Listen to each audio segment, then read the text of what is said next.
VIBEBooks presents Robin of Sun Court by Eleanora H. Stooke. Chapter 1. Morning in Sun Court. Sun Court was generally spoken of as one of the worst slums in Plymouth. Its name had been ill-chosen, for the sunlight only peeped into it early in the morning, and then only for an hour or so. During the rest of the day, the place was dull and cheerless in the extreme. The houses surrounding the court were squalid and dilapidated for the most part, but some few looked better kept, and decorating a certain downstair window, on the May morning on which this story opens, was a wallflower in full bloom in a pot, an object of beauty in the midst of much which was unsightly. And, as the sun's rays fell on the streaky golden-brown blooms, their delicious scent seemed to grow stronger until their fragrance filled the air. It was said that many of the shadiest characters in Plymouth lived in Sun Court. It may have been so, but as ill weeds cannot altogether choke the growth of some hardy flowers, so were there those in Sun Court who rose above the circumstances of their lives and kept straight and honest in spite of their surroundings. One of these was the owner of the wallflower in the pot, an old cobbler called Jasper Blamey, who spent most of his days at his cobbler's bench, exactly inside the downstair window of his house. The sun rose in a cloudless blue sky on this bright May morning, and, just as its first rays found their way into Sun Court, a big, stalwart-looking man of about 40 stumbled through the narrow passage which led into the court and turned into the doorway next to the cobbler's. A few minutes later, there was a commotion within the house he had entered, followed by silence. The noise in the adjoining dwelling had disturbed the old cobbler and roused him from sleep, but it had by no means alarmed or even surprised him. As it was unlikely he would sleep again, however, he decided to rise and get to work early. Half an hour later, he was whistling softly to himself as he bent his head over the shoe he was resoling, whilst the scent of the wallflower wafted through the window he had opened before taking his seat. "I say, Mr. Blamey, did you hear the row?" asked a voice in a cautious whisper. Jasper glanced up quickly at the speaker, a small, slight boy of about 10 years of age, with a pale, pinched-looking countenance and a pair of big gray eyes, who stood outside the window, peeping in at him. "Yes, I heard it right enough," he answered. "It woke me up, in fact." "Father came home drunk," said the boy. "He's been out all night. Mother waited up for him till past 12 o'clock, then she went to bed. He hit her because she wasn't up and dressed ready to get his breakfast. She's getting it now." "I hope Mrs. Bird is not hurt, Robin?" questioned the old man in a tone of anxiety. There was an expression of deep sorrow on his kind face, and sympathy shone in his eyes. Dark brown eyes they were, rather sunken, but wonderfully bright and observant. "He struck her here," Robin answered, indicating his chest. "But she didn't make much fuss about it. You know she never does. The noise you heard was Father kicking over the chairs. I thought I'd better clear out for the time, or he might make for me. I say, Mr. Blamey, can't I come in and talk to you for a bit?" "Yes, do, my boy." In another minute, Robin was seated on a 3-legged stool by the cobbler's bench.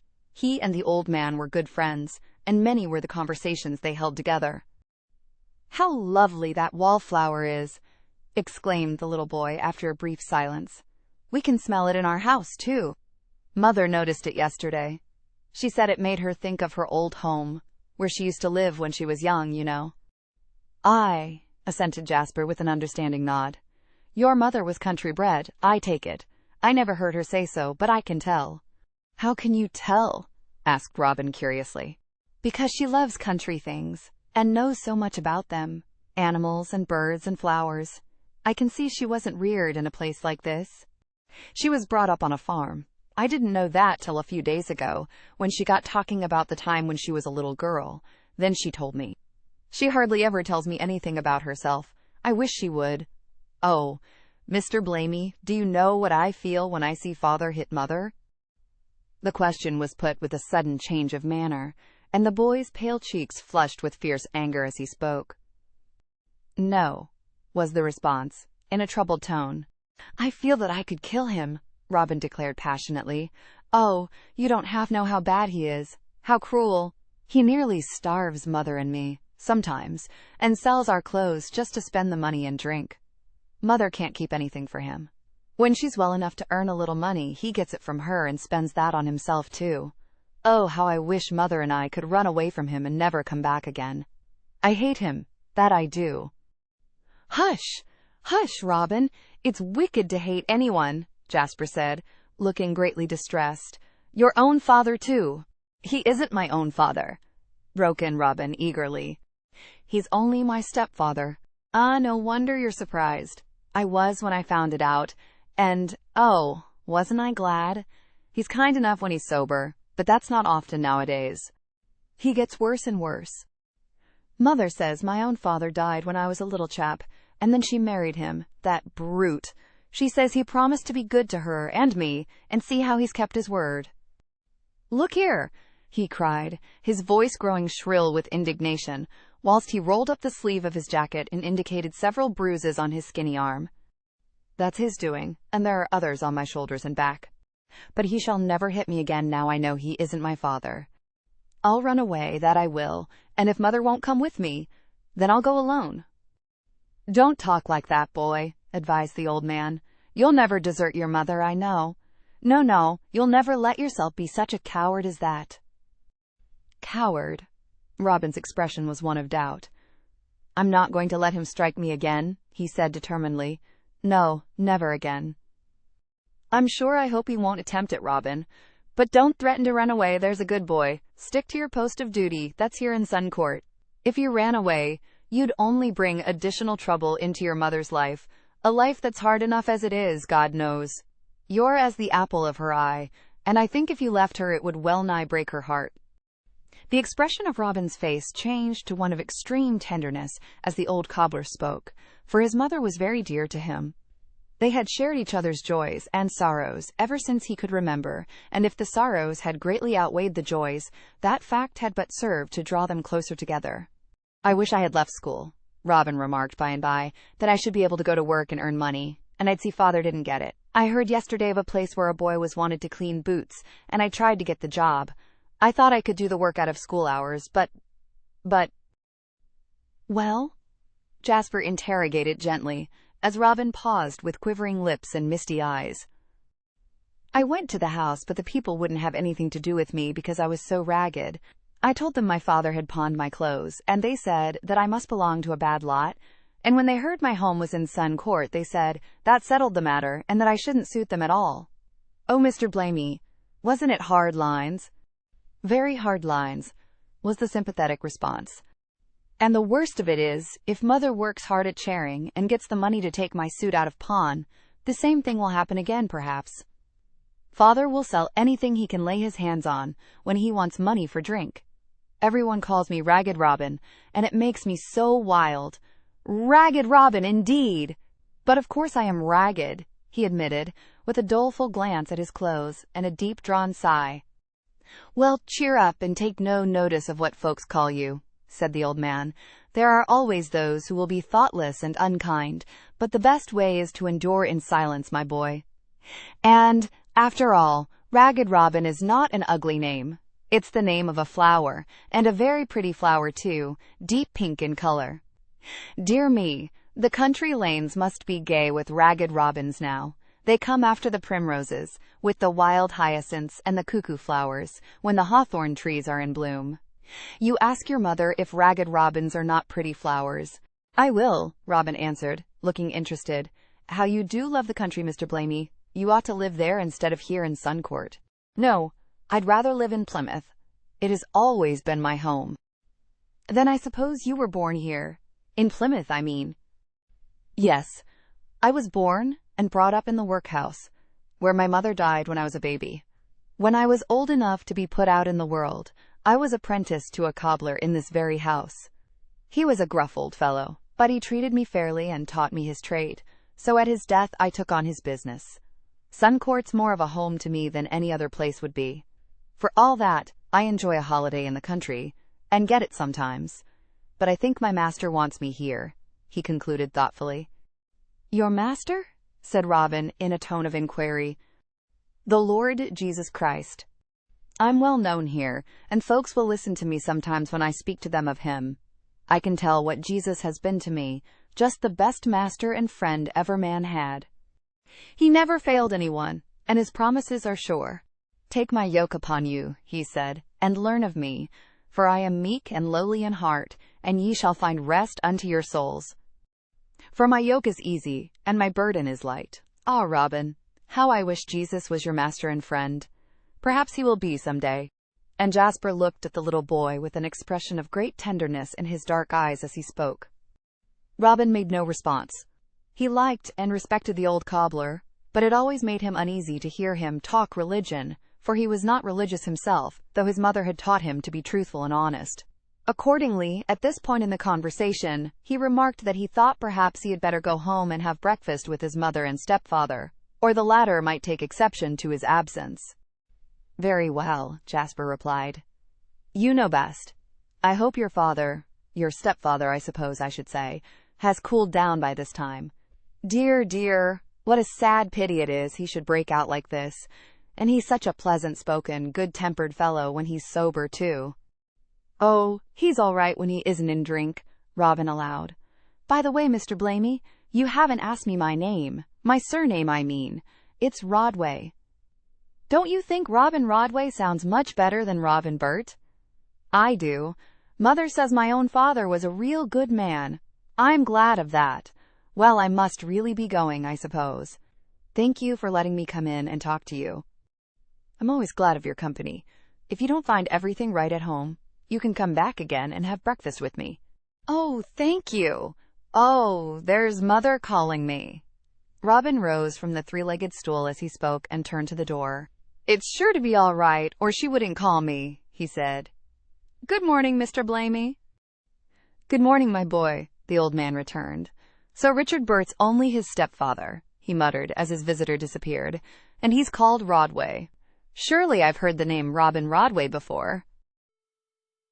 Chapter 2. Robin in Request. Mother, here's news. Such good news. Robin's voice was full of joy and excitement as he hurried into the kitchen, where his mother was seated close to the window which looked into the court.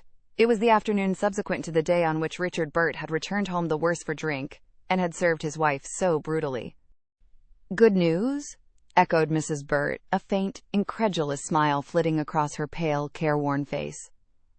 Good news for us, Robin? Yes, indeed, Mother, but you're ill, he cried, in accents of concern, as he noticed her countenance bore signs of pain. I'm not well, she admitted. You know, dear, I haven't felt very strong of late.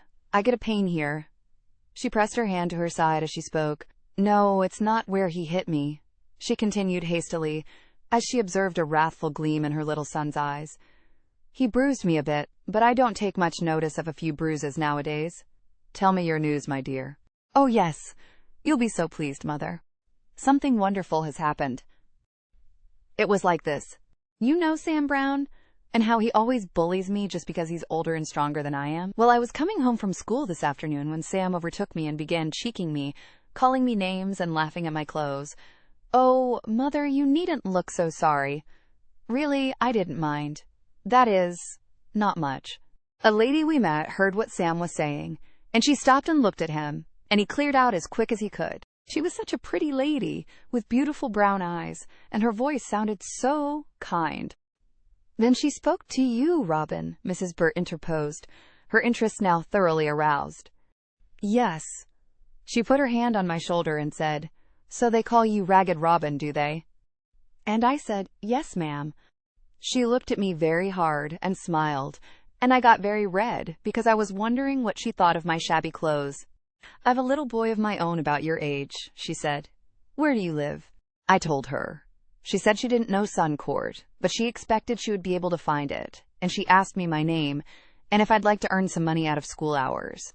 I told her I wanted to get a job, but it was very difficult to find one that I could suit, although I could shine boots and clean knives as well as any boy. Well, I'll engage you for a model, and I'll pay you $1 an hour, she said. Can you come for a couple of hours twice a week? I want to put you into a picture, and you'll have to keep very still whilst I take your likeness. That's being a model, you know. I was so surprised I didn't know what to say, but I felt I could have jumped for joy. and I think she saw I was very, very glad. She's coming to see you tomorrow. And oh, Mother, don't you call this good news? Yes, dear, indeed it is, Mrs. Burt replied. Her face had brightened considerably whilst her little son had been talking. Did the lady tell you her name? She inquired.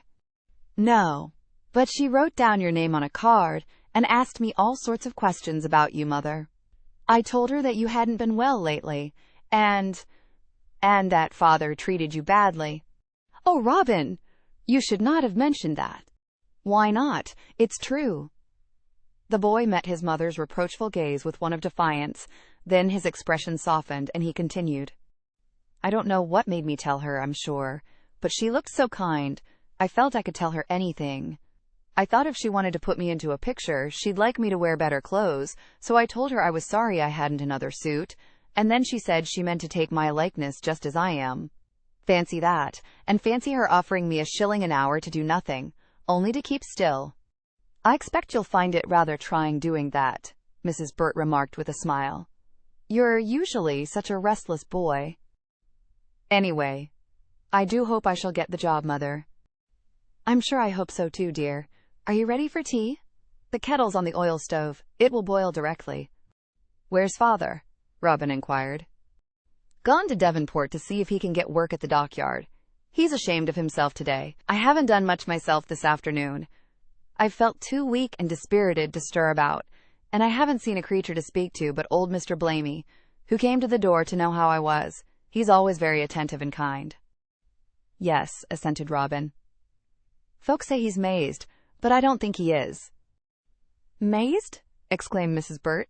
To my mind, he's a deal more sane than most people, she declared emphatically. They say so because he's so very religious, Robin explained. He's a good man, Robin, and I'm certain the love of God is in his heart, for he's always ready to put himself out of the way to do anyone a kind turn, and he's happy. So few people are that in this world. He says one can't be happy without Jesus, remarked Robin, thoughtfully. He's right, my dear. I think there's no doubt that our old neighbor has found Jesus, and you know the Bible tells us that they that seek the Lord shall not want any good thing. Mr. Blamey reminded me of that this afternoon. His words came in season, for I've been very troubled and unhappy of late, and I've kept my sorrows to myself instead of laying them before the Lord. I fear I've been a faithless woman.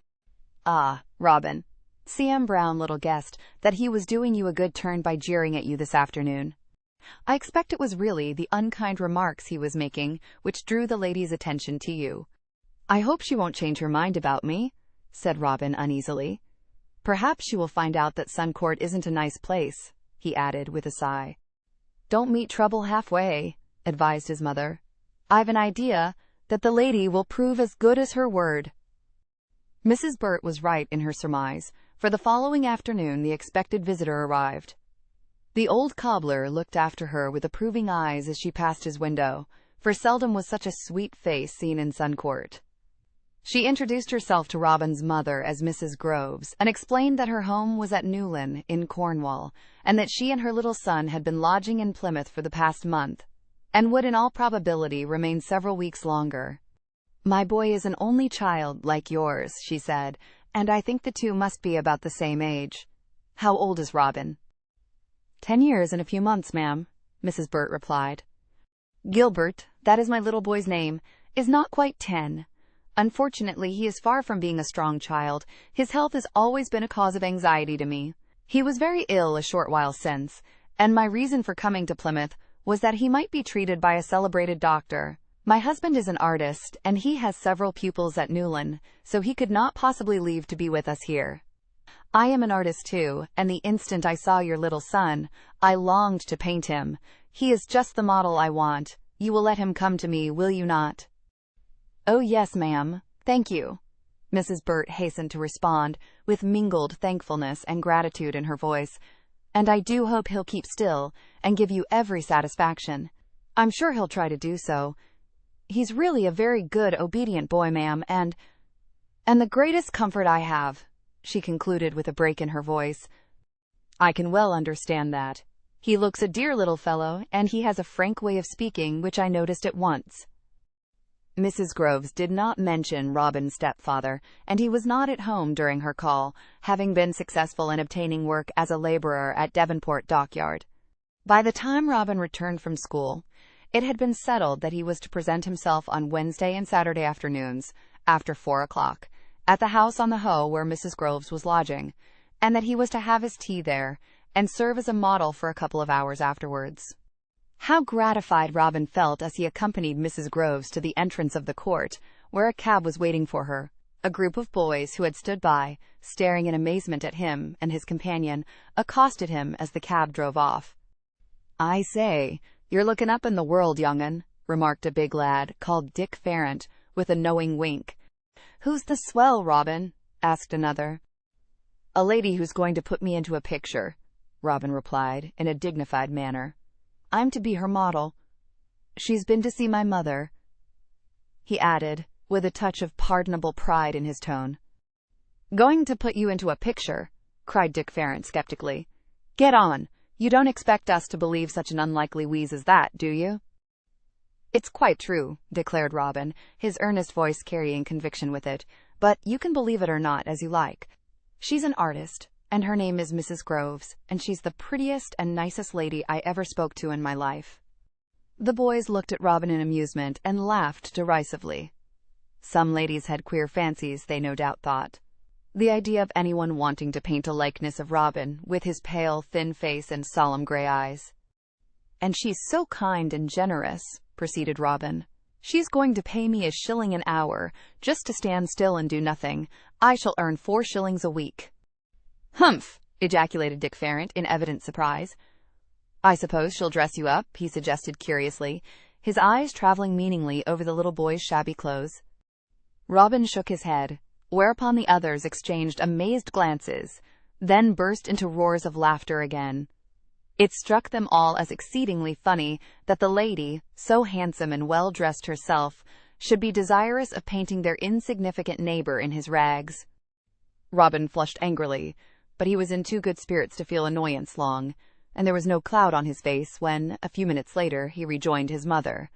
To his delight, he found her waiting for him with a smiling face. "What do you think of her, mother?" he inquired, of course referring to their late visitor. "I think she's a kind, good lady, my dear," Mrs. Burt replied. "She talked to me so pleasantly and spoke so nicely of you." "Who is that?" she asked, as a knock was heard at the door. "It's Mr. Blamey," said Robin, going to look. "Oh, Mr. Blamey, do come in and let Mother tell you all about the lady," he cried excitedly, drawing the old cobbler into the kitchen and giving him a chair. "It's all been arranged," he continued. "I'm to be her model and earn $1 an hour. Isn't it splendid?" "Yes, indeed," Jasper responded, "and I'm very, very glad to hear it." He sat down and listened whilst Mrs. Burt gave him an account of Mrs. Groves's visit. When she had finished, he nodded his head and said, "I congratulate you, Robin. It won't be so easy being a model as you think, but it will teach you patience, and that's a lesson good for everyone to learn. I saw the lady, and I liked her face. It was very pleasant and kind." "Yes," agreed Mrs. Burt. "I noticed that too. She said that she thought her little boy was a bit taller than mine, and if so, some of his cast-off clothes might fit Robin, and she promised he should have them, but she's going to paint him in the suit he has on. She says she does not want him to look spick and span in the picture. I do wonder what the picture is to be." "I expect I shall soon find that out, Mother," said Robin. "I feel curious about it, like you." The old cobbler now rose to go. "I think, from what I have heard, that God has raised up a friend for you," he observed, addressing Mrs. Burt. "I am very grateful to him for having done so," she answered earnestly, and Robin, from the depths of his heart, was grateful too. Chapter 3. Robin's First Earnings. "Mother, don't you think Robin must have finished his tea by this time? Shall I go downstairs and see?" "Do let me. Miss Mag says she doesn't mind my coming into the kitchen."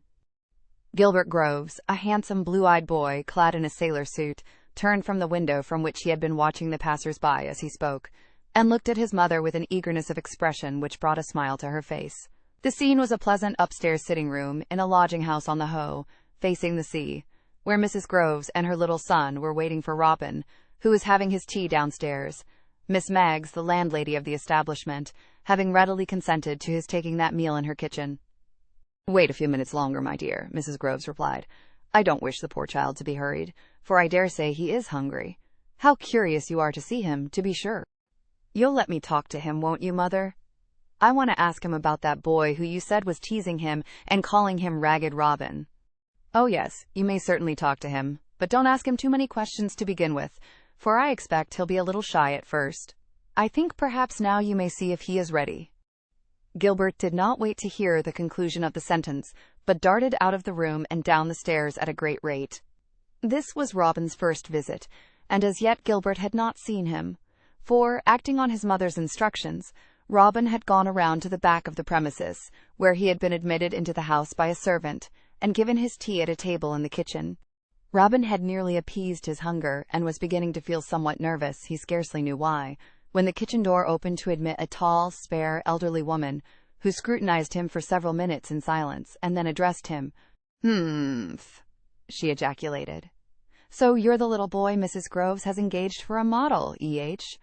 I hope you're as honest as you look." I hope so, ma'am," stammered Robin, considerably taken aback and growing crimson as he spoke. "Have you made a good tea?" she questioned. "Yes, ma'am, thank you." "You needn't thank me, child. I shan't be the one to pay for it. It's Mrs. Groves you have to thank. I'm only Miss Maggs, who keeps this lodging-house. Eliza Maggs, one of the hardest-worked women in Plymouth. You come from Sun Court, don't you?" "Yes, ma'am." I've heard of Sun Court. Nothing to the credit of the place. And you've a drunken stepfather, Mrs. Groves tells me. I pity your poor mother, that I do. Are you her only child?" "Yes, ma'am." "I hope you'll prove a good son to her. Ah, here comes Master Gilbert to fetch you. He'll take you upstairs." Robin rose from his chair as Gilbert appeared, and as he met the glance of the handsome, well-dressed boy, he felt painfully shy and more than ever conscious of his shabby clothes. How smart, he thought, was the navy blue sailor suit which Gilbert wore. "You're Robin, I know," said Gilbert, with a most friendly smile. "If you've quite finished your tea, my mother is ready for you. Are you sure you have had enough?" "Oh yes, thank you that I have," answered Robin. "Come then." Gilbert led the way from the kitchen, and Robin followed him silently up a flight of steep stairs into the entrance hall, then up a wider staircase into Mrs. Groves's sitting room. The artist greeted her model with the greatest kindness, and immediately placed him in the position in which she wished him to stand. Then she turned to her easel and set to work, whilst Gilbert took up his post at the window and began to talk volubly, for he was a regular chatterbox.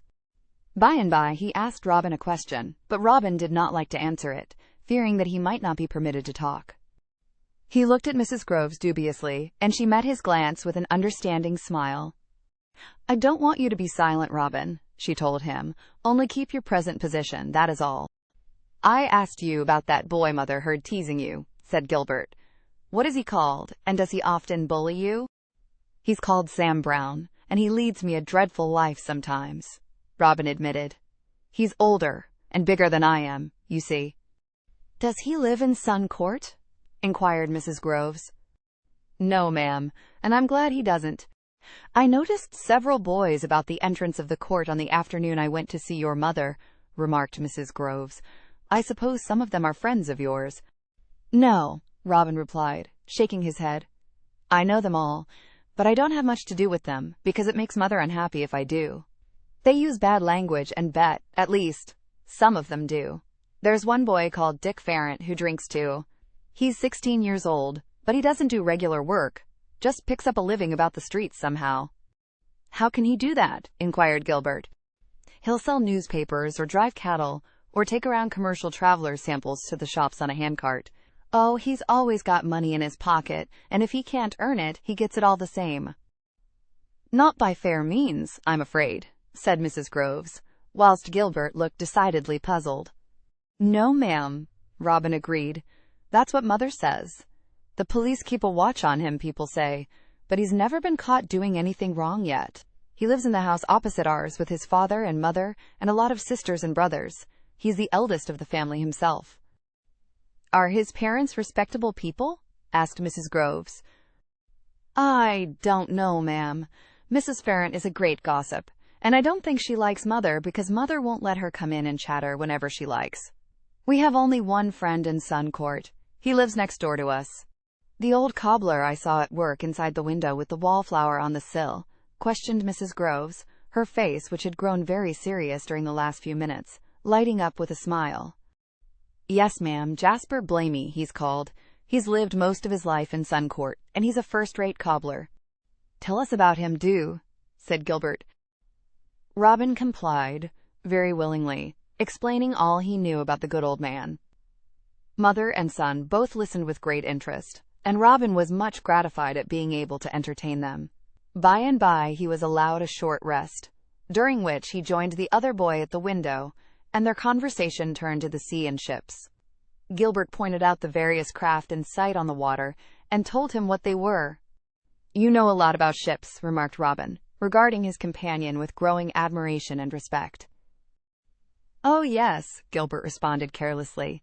We live at Newlyn, you know, and that's by the sea.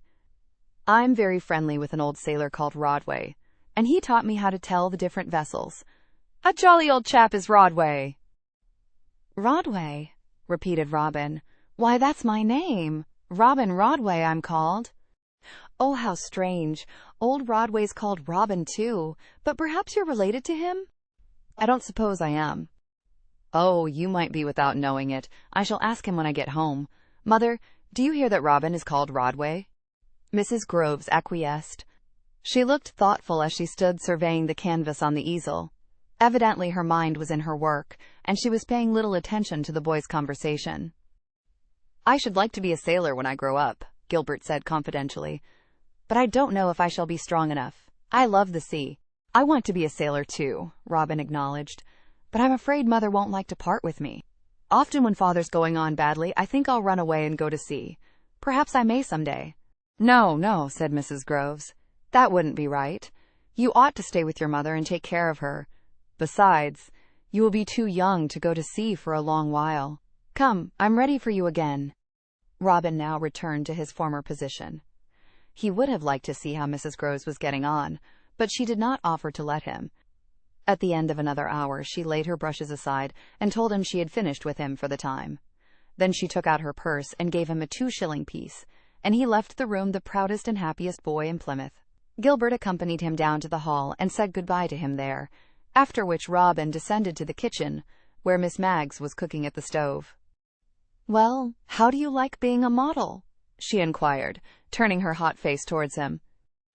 Very well, thank you, ma'am, he replied. Miss Maggs was a plain woman, with irregular features set in somewhat grim lines, but the expression of her face was kindly as she surveyed the little boy with her head on one side. You don't look too well fed, she remarked, and yet you've no sisters or brothers to share with. Times are hard with you and your mother, I guess. It's always the way when the head of a family drinks. Here, take this. I've wrapped it up ready for you. It'll make you a good supper at any rate. She placed a brown paper parcel in his hands as she spoke.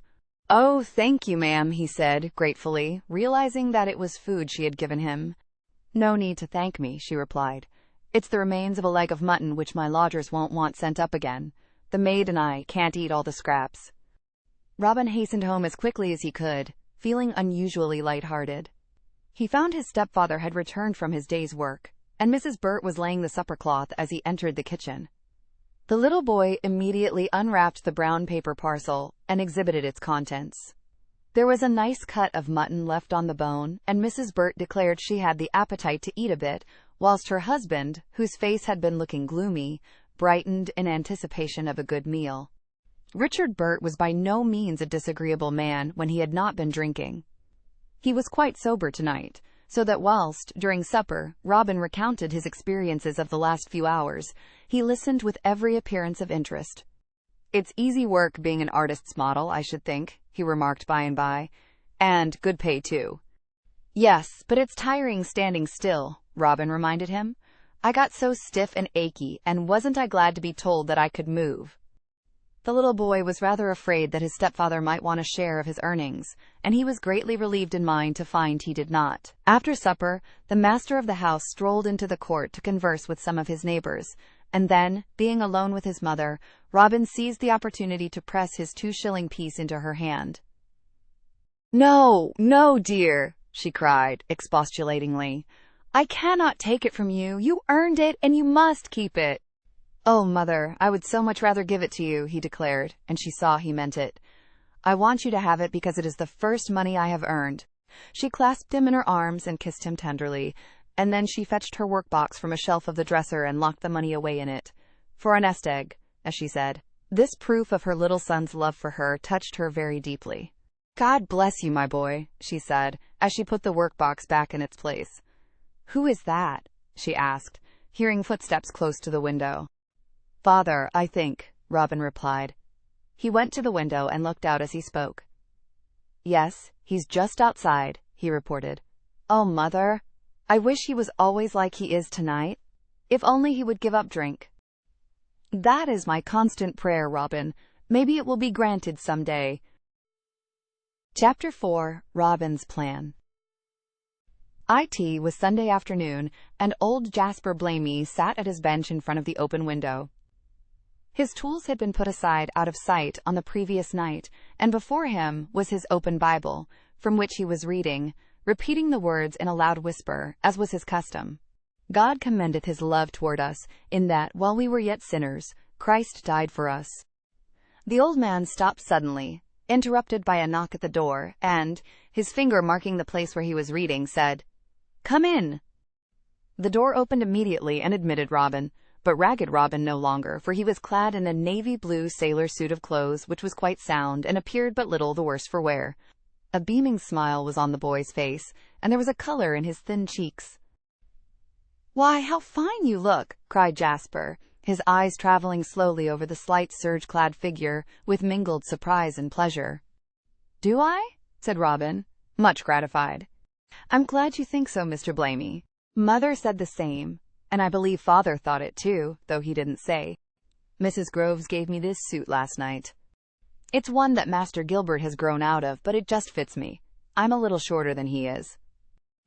I went to church this morning, the first time I've been for a month. I was so shabby before that I couldn't bear to be seen. I know you'll say God doesn't mind, but... And Robin paused expressively, then looked down over himself a moment later, with marked approval. I'll take good care Father doesn't get this suit from me, he went on. I'll keep it under my bed at night. Dyer. Feel the material, Mr. Blamey. Isn't it a good quality serge? The best, I should say. Did your mother go to church with you, Robin? No, she wasn't well enough. I don't know what's amiss with her. She seems very poorly, but she won't see a doctor. Your stepfather's been going on pretty well lately, hasn't he? Pretty well. He's in regular work now, and I do hope he'll keep it. He isn't such a bad sort, you know, when he's sober, and sometimes I think he's ashamed of the way he's treated Mother and me. He'd be a different man if he'd give up the drink altogether, Robin. I'm sure I wish he would. Mother's asked God to make him. She told me so. But I don't believe myself that Father will ever change. You can't tell that. God's love may reach him yet. Oh, he's not religious, began Robin, but the old man interrupted him. No, my boy, I know that well enough, but listen. And turning to his Bible, he read aloud slowly and solemnly. God commendeth his love toward us, in that, while we were yet sinners, Christ died for us. I think we're apt to forget that. Sit down on the stool there, and let us have a talk together. Robin took his accustomed seat, and began to speak of the picture Mrs. Groves was painting. He had served as a model for her twice a week for nearly a month, and she had made good use of the time. I didn't see what she was doing till last week, the little boy said, but then she showed me. Oh, Mr. Blamey, she's got me in her picture exactly, rags and all. There I am, standing against a hedge, reaching up to pick some flowers. And what do you think the flowers are? You'll never guess, so I'll tell you. Why, they're ragged robins. I didn't know what they were called till she told me. Then I remembered what you had said about them. Oh, how I wish you could see the picture. So do I, said the old man, vastly interested. Has Mrs. Groves given it a name? Oh, yes. It's called Ragged Robins. Mother's to go and see it one day soon, although it isn't finished. But Mrs. Groves and Master Gilbert will be leaving Plymouth before very long, for Master Gilbert's nearly well. I'm glad of that, of course, but I'm so sorry they're going, not only on account of the money. You can't tell how kind they've been to me. They live at Newlyn. Newlyn? The cobbler broke in. You mean Newlyn in Cornwall, I suppose? Yes, it's by the sea. A very pretty place, Master Gilbert says. So it is. I spent a week there a few summers ago. You know I always go away for a short holiday every year. There are a lot of artists at Newlyn. Yes, Master Gilbert told me that. He's not going to be an artist, though. He's quite made up his mind to be a sailor. Has he now? I thought he was very delicate. Yes, but he may grow up stronger, mayn't he? He knows such a lot about ships. He says he learnt it all from an old sailor who's called the same as I am, Robin Rodway. Why, of course, exclaimed Jasper, a sudden light breaking across his mind. I remember him well. I couldn't think where I'd heard the name before. Dear me, my memory must be beginning to fail. I recollect Robin Rodway now. He was a fine, hale old man with a sunburnt complexion and thick iron-gray hair. Now, I wonder, you are related to him? He questioned. That's what Master Gilbert wanted to know. I told him I didn't suppose I was, but afterwards I asked Mother. What did she say? The cobbler asked eagerly, as Robin paused with a slightly troubled expression of countenance. That it was very possible, as my father was a Cornishman, and his relations were all seafaring people. Then she began to cry, so I did not like to say anything more about it. Master Gilbert says he shall tell his Robin Rodway all about me when he gets home, but perhaps he will forget. Jasper made no response. He sat with his eyes fixed searchingly on his companion's face, trying to trace a resemblance between it and the weather-beaten visage of the old Cornish sailor, but he could see none. Do you know, I've earned more than 10 shillings, Robin proceeded after a brief pause. Mother has the money put away for me. I gave her my first 2 shillings, but she says the rest must be my own, and she's taking care of it for me. Mr. Blamey, can you keep a secret? I reckon I can, Robin. Then I'll tell you one. I'm saving my money for a holiday for Mother and me. We'll go on the moor, and, oh, what a splendid time we'll have. If all's well, I shall earn a few shillings more, so we shall have plenty of money. I heard Mother say the other day that she believed a breath of her native air would do her more good than all the medicine in the world. That's why I think it would be better to go on the moor than anywhere else. The farm where she lived when she was a little girl was close on Dartmoor. I haven't told her what I've planned yet, though I've been thinking of it some time. A long day on Dartmoor would be a rare treat for her, and no mistake, was the hearty response. Yes, nodded Robin. I do hope she'll agree to go, and that she won't think it extravagant to spend the money that way. I don't fancy you'll want to spend all your money, for you'll be able to take excursion tickets, and they are very cheap. I'll find out all about them for you if you like. Oh, thank you, Mr. Blamey. I should be so glad if you would, Robin cried, his face one broad beam of delight, as he allowed his mind to dwell on the prospect of a holiday amidst the Dartmoor tors, which he had only seen in the distance. That night the little boy confided his plan to his mother. At first she was disinclined to fall in with it, having scruples, as he had feared she would have, about spending his earnings in pleasure. But when she read the keen disappointment in his face, she admitted that it would indeed be a great treat to spend a long day far away from Sun Court. It's years and years since I was on Dartmoor, she said wistfully. I should like to go back there, to the little village where I used to live. My uncle who brought me up, I was left an orphan in infancy, was a small farmer. He's dead now, and I've lost touch with his family. He was always kind to me, but my aunt and cousins were not, so when I was old enough to earn my own living, I came to Plymouth and took a situation as a servant, and then I met your father, and a year or so later we were married. He was employed as a riveter at the dockyard, and earned good wages, and we had a dear little home. I was so proud of it, and then you were born, and I thought my cup of happiness was full. And soon after that my father died, didn't he? Said Robin, who had been listening with the closest attention. Yes. He died when you were only 6 months old. I was nearly broken-hearted, Robin, but I was obliged to put my shoulder to the wheel, as the saying is, and earn money for our support, so I paid a neighbor who took in children to nurse to look after you by day, and went out as a charwoman. That lasted about 2 years. Then I married again. I meant to do the best I could for myself and you, but... She paused for a minute, an expression of intense sadness on her worn countenance. It's no good going back over the past, she proceeded. Let us speak of the future. About your plan, Robin. Now I come to think it over.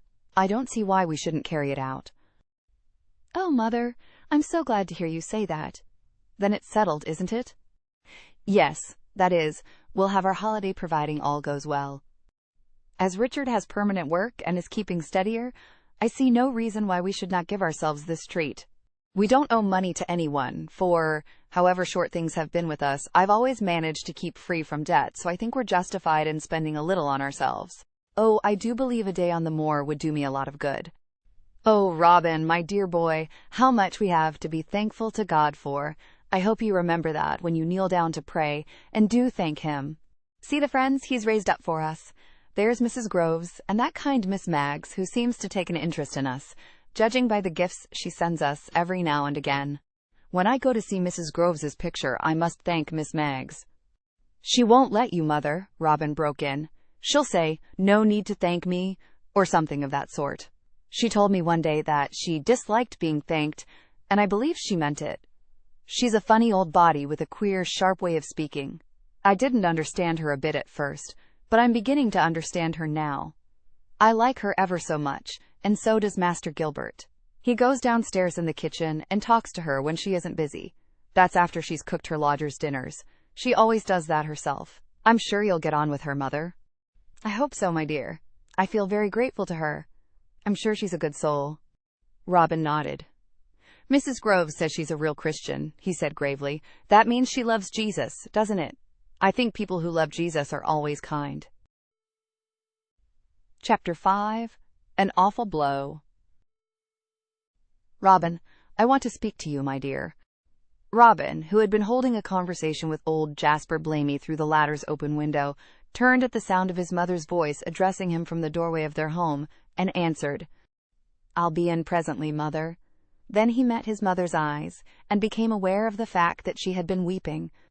I'll come at once, he added quickly, and immediately followed Mrs. Burt into the house. Is anything wrong?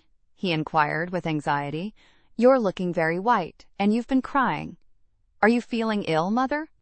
No, dear, she answered, and there's nothing wrong. Quite the contrary. I admit I've been shedding tears, very foolishly, I know, but I've been so depressed today. Oh, you'll be in better spirits after we've had our holiday, Mother, he broke in. She sank into a chair with a weary sigh, and turned her face away from him for a minute. When she looked at him again, she had forced a smile to her lips. I want to tell you about a letter I've received, she said. A letter from Newlyn. Oh, Mrs. Groves has written, cried the little boy, excitedly. Fancy her writing so soon. You'll answer her letter, won't you, Mother? She said she would want to know how we were getting on. It was nearly midsummer now, and Mrs. Groves and her little son had left Plymouth the week previously. Consequently, Robin jumped to the conclusion that the letter his mother referred to, which she held in her hand, must be from the lady who had been so kind to him. But he was soon undeceived. No, I've not heard from Mrs. Groves, his mother replied, but from your grandfather. Her lips trembled as she spoke, and her eyes filled with tears. Chapter 6. Robin's Heart Softens.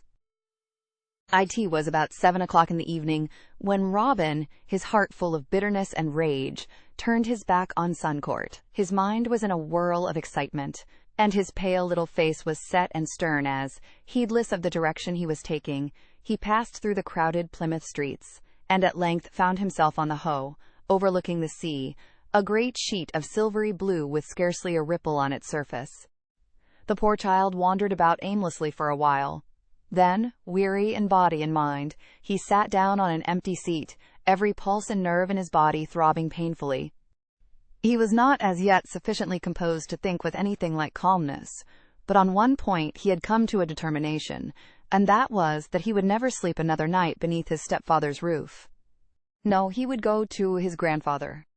He was sure it would not take him many days to walk to Newlyn, and he would beg his bread by the way, and sleep out of doors in sheltered nooks in the woods or under hedges, and God would take care of him. Never, surely, had anyone been treated so cruelly before. His stepfather had known the purpose for which he had saved his money, and had even expressed approval of the holiday plan. Then why had he served him thus?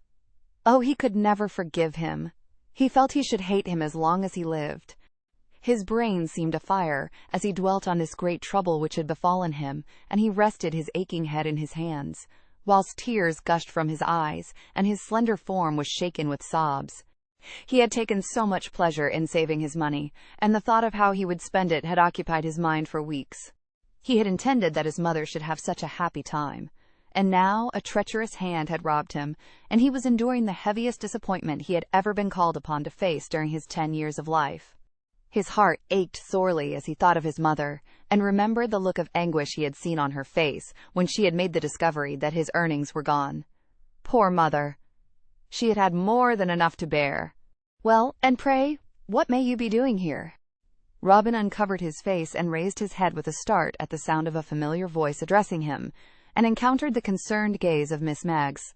He made no answer, so she proceeded. "It's about time you went home, I should say.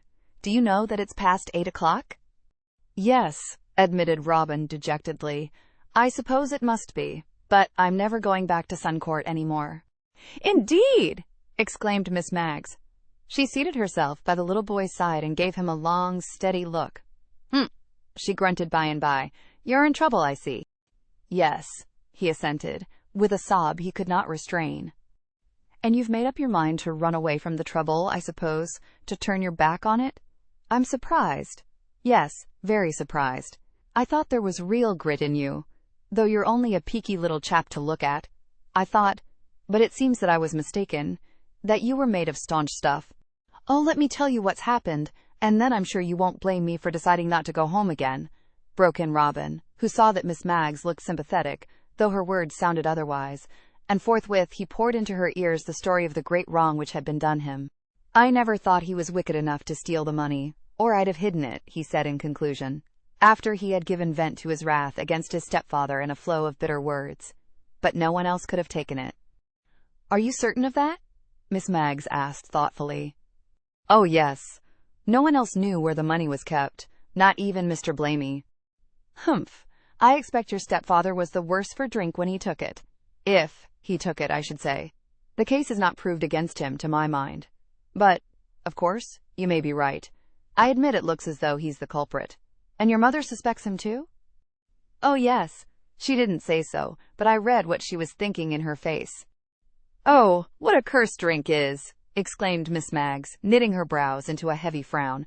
"Tell me, Robin, if you're not going back to Suncourt, what do you intend to do? You've made some plan, I suppose?" Robin explained about his grandfather's letter, and that he meant to go to Newlyn, where he was confident that he would receive a hearty welcome upon his arrival. "I couldn't have left Mother but for this," he said, his voice tremulous, his eyes once more dim with tears. "But I must go now. Yes, I must. Do you think I could live with my stepfather after his serving me this cruel trick? I don't want ever to see him again. I can't forgive him, and I hate him, though I suppose it is wicked of me. He has made me wicked then. He has been such a brute." "A brute? Yes. The drink's made him that. It's sure to slay the humanity in everyone it masters. Can't you find it in your heart to be a little sorry for him? Sorry because he's been so weak and led so far astray? I'll be bound to say that, if he stole your money, he repents having done so by this time. Poor man." "Poor man," echoed Robin. "How can you pity him, Miss Maggs?" "Because he's wandered away from Christ's fold. Don't you think the Good Shepherd grieves for him? I am sure he does. The Lord is very pitiful, and of tender mercy." "Aye, indeed he is. And surely all true Christians must have some reflection of his love for even the worst of sinners in their hearts.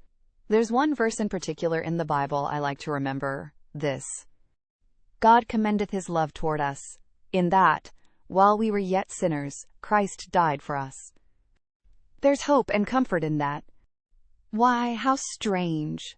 Mr. Blamey reminded me of that verse one day when he and I were talking of Father." "Who is Mr. Blamey?" inquired Miss Maggs. "An old cobbler, who lives next door to us, ma'am. He's a very kind neighbor, and has done us many a good turn before now. Folks, that is, some folks who don't understand him, call him mazed because he talks to them about Jesus.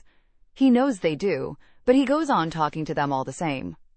Miss Maggs nodded her head comprehendingly. "Does he talk to your stepfather?" she inquired. "Sometimes, but not often. Father keeps out of his way as much as he can.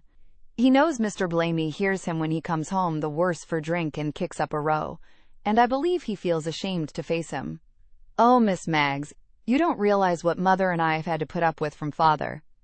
Why, not 2 months ago he pawned my one sound suit of clothes, so you see, if he never robbed me of money before, he has robbed me of other things, and I can't forgive him. I really can't." "I am sorry to hear you say that, Robin," Miss Maggs responded. "I think, at any rate, that you should try to forgive him." "It's no good trying. I know I can't." Robin's tone was firm. "I don't, as a rule, go out at this time of day," remarked Miss Maggs, after a brief silence, during which she had studied her companion's woebegone countenance with much concern. "But after I had cooked my lodger's dinner tonight, the sweet summer air enticed me out. How beautifully blue and calm the sea is! You haven't noticed it, perhaps? Well, look at it now. Isn't it a peaceful scene? I'm so glad we've met and had this talk, Robin. It's always better to speak of a trouble than to keep it to oneself. And now I want you to do something to please me. Will you?" "If I can," Robin replied, thinking of the many kindnesses he had received from her, and quite eager to be able to do something to please her in return. "You can. I want you to promise me to go home. Don't put an additional weight of trouble upon your poor mother. You can go to your grandfather in due course, but I beg you to return to Suncourt tonight. Will you promise me to do so?" "Yes," the little boy said, very reluctantly, after a few minutes' hesitation. "I will promise that. I don't want to make Mother unhappier than she is already," he added with a sob. "I am sure you don't. You mustn't imagine that I don't fully sympathize with you, my boy, or that I can't enter into your feelings. I know what it is to be robbed myself. I shouldn't be working hard for my daily bread now if I'd been fairly treated in the past. There was someone very nearly related to me, my own brother, in fact, who spent all my money." "Was it a great deal?" Robin ventured to inquire, as Miss Maggs stopped abruptly, with a sigh, and looked dreamily out over the sea. "Yes," she assented. "Many hundreds of pounds." "Many hundreds of pounds," he echoed. "Oh, Miss Maggs, how wicked of your brother." Then, after a brief reflection, he inquired rather timidly, "And have you forgiven him?" "Yes," she answered. "Else, Robin, how could I ever say the Lord's Prayer and ask God to forgive me?" The little boy's head drooped and his color rose. "I never thought of that," he murmured. "Well, think of it now," advised Miss Maggs. She rose as she spoke, and Robin followed her example. "I must be going," she said, "and so must you. I expect it's nearly your supper time." For a short distance their way was the same, and when they parted, it was with the understanding that Robin was to go straight home. He was beginning to wonder what he would say, and how he would act on meeting his stepfather. He knew that it was bound to be a painful meeting. The evening was drawing to a close now, and it was quite dusk before Robin reached Suncourt. At the entrance of the court he was accosted by Dick Farrant, who, with his hands in his pockets and a cigarette between his lips, looked a picture of indolence. "Hello, youngster, what's up?" cried Dick, not unkindly. "You've been blubbing." He pulled his right hand out of his pocket as he spoke and grasped Robin by the shoulder. "What's the trouble?" he asked. "Nothing, I can tell you," Robin answered. "Let me go." "Has the old man been walloping you?" By the old man, Dick meant Richard Burt. Robin shook his head. "No, it's not that. It's something worse than that." "Well, out with it. You may as well. I shan't let you go till you do." Robin gave a wriggle to try and free himself from the other's grasp, but in vain. Dick held him firmly, and only laughed at his attempt to escape. "Has that bully Sam Brown been hitting you about?" he questioned.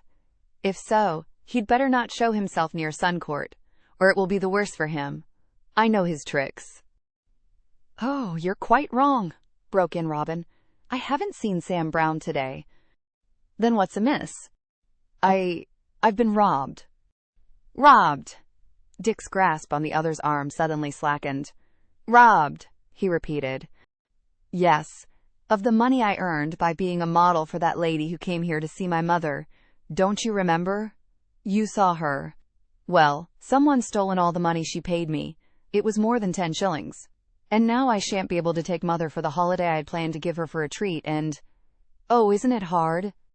Dick withdrew his hand from Robin's arm and stared at him in silence. I had given Mother the money to keep, the little boy proceeded, and she had put it away in her workbox on the dresser, where we thought it would be safe, and this evening we found the lock of the box had been forced, and all the money's gone. He turned aside and brushed his sleeve across his eyes to wipe away his tears.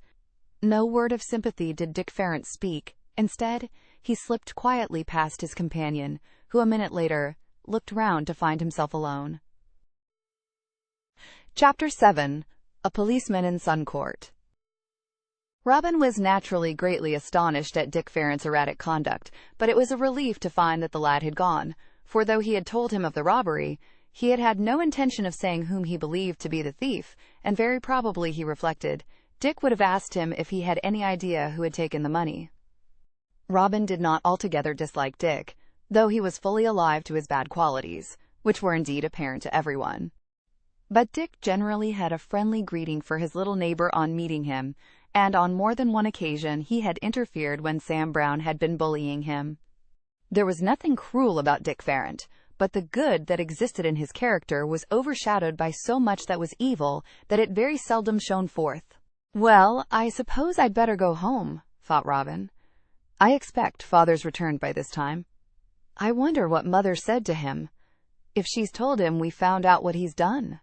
He ran down the dark passage and into the court. No one was about, but as he passed by the cobbler's he glanced into the downstairs window, the blind of which was up, and saw Jasper reading his Bible by the light of a candle.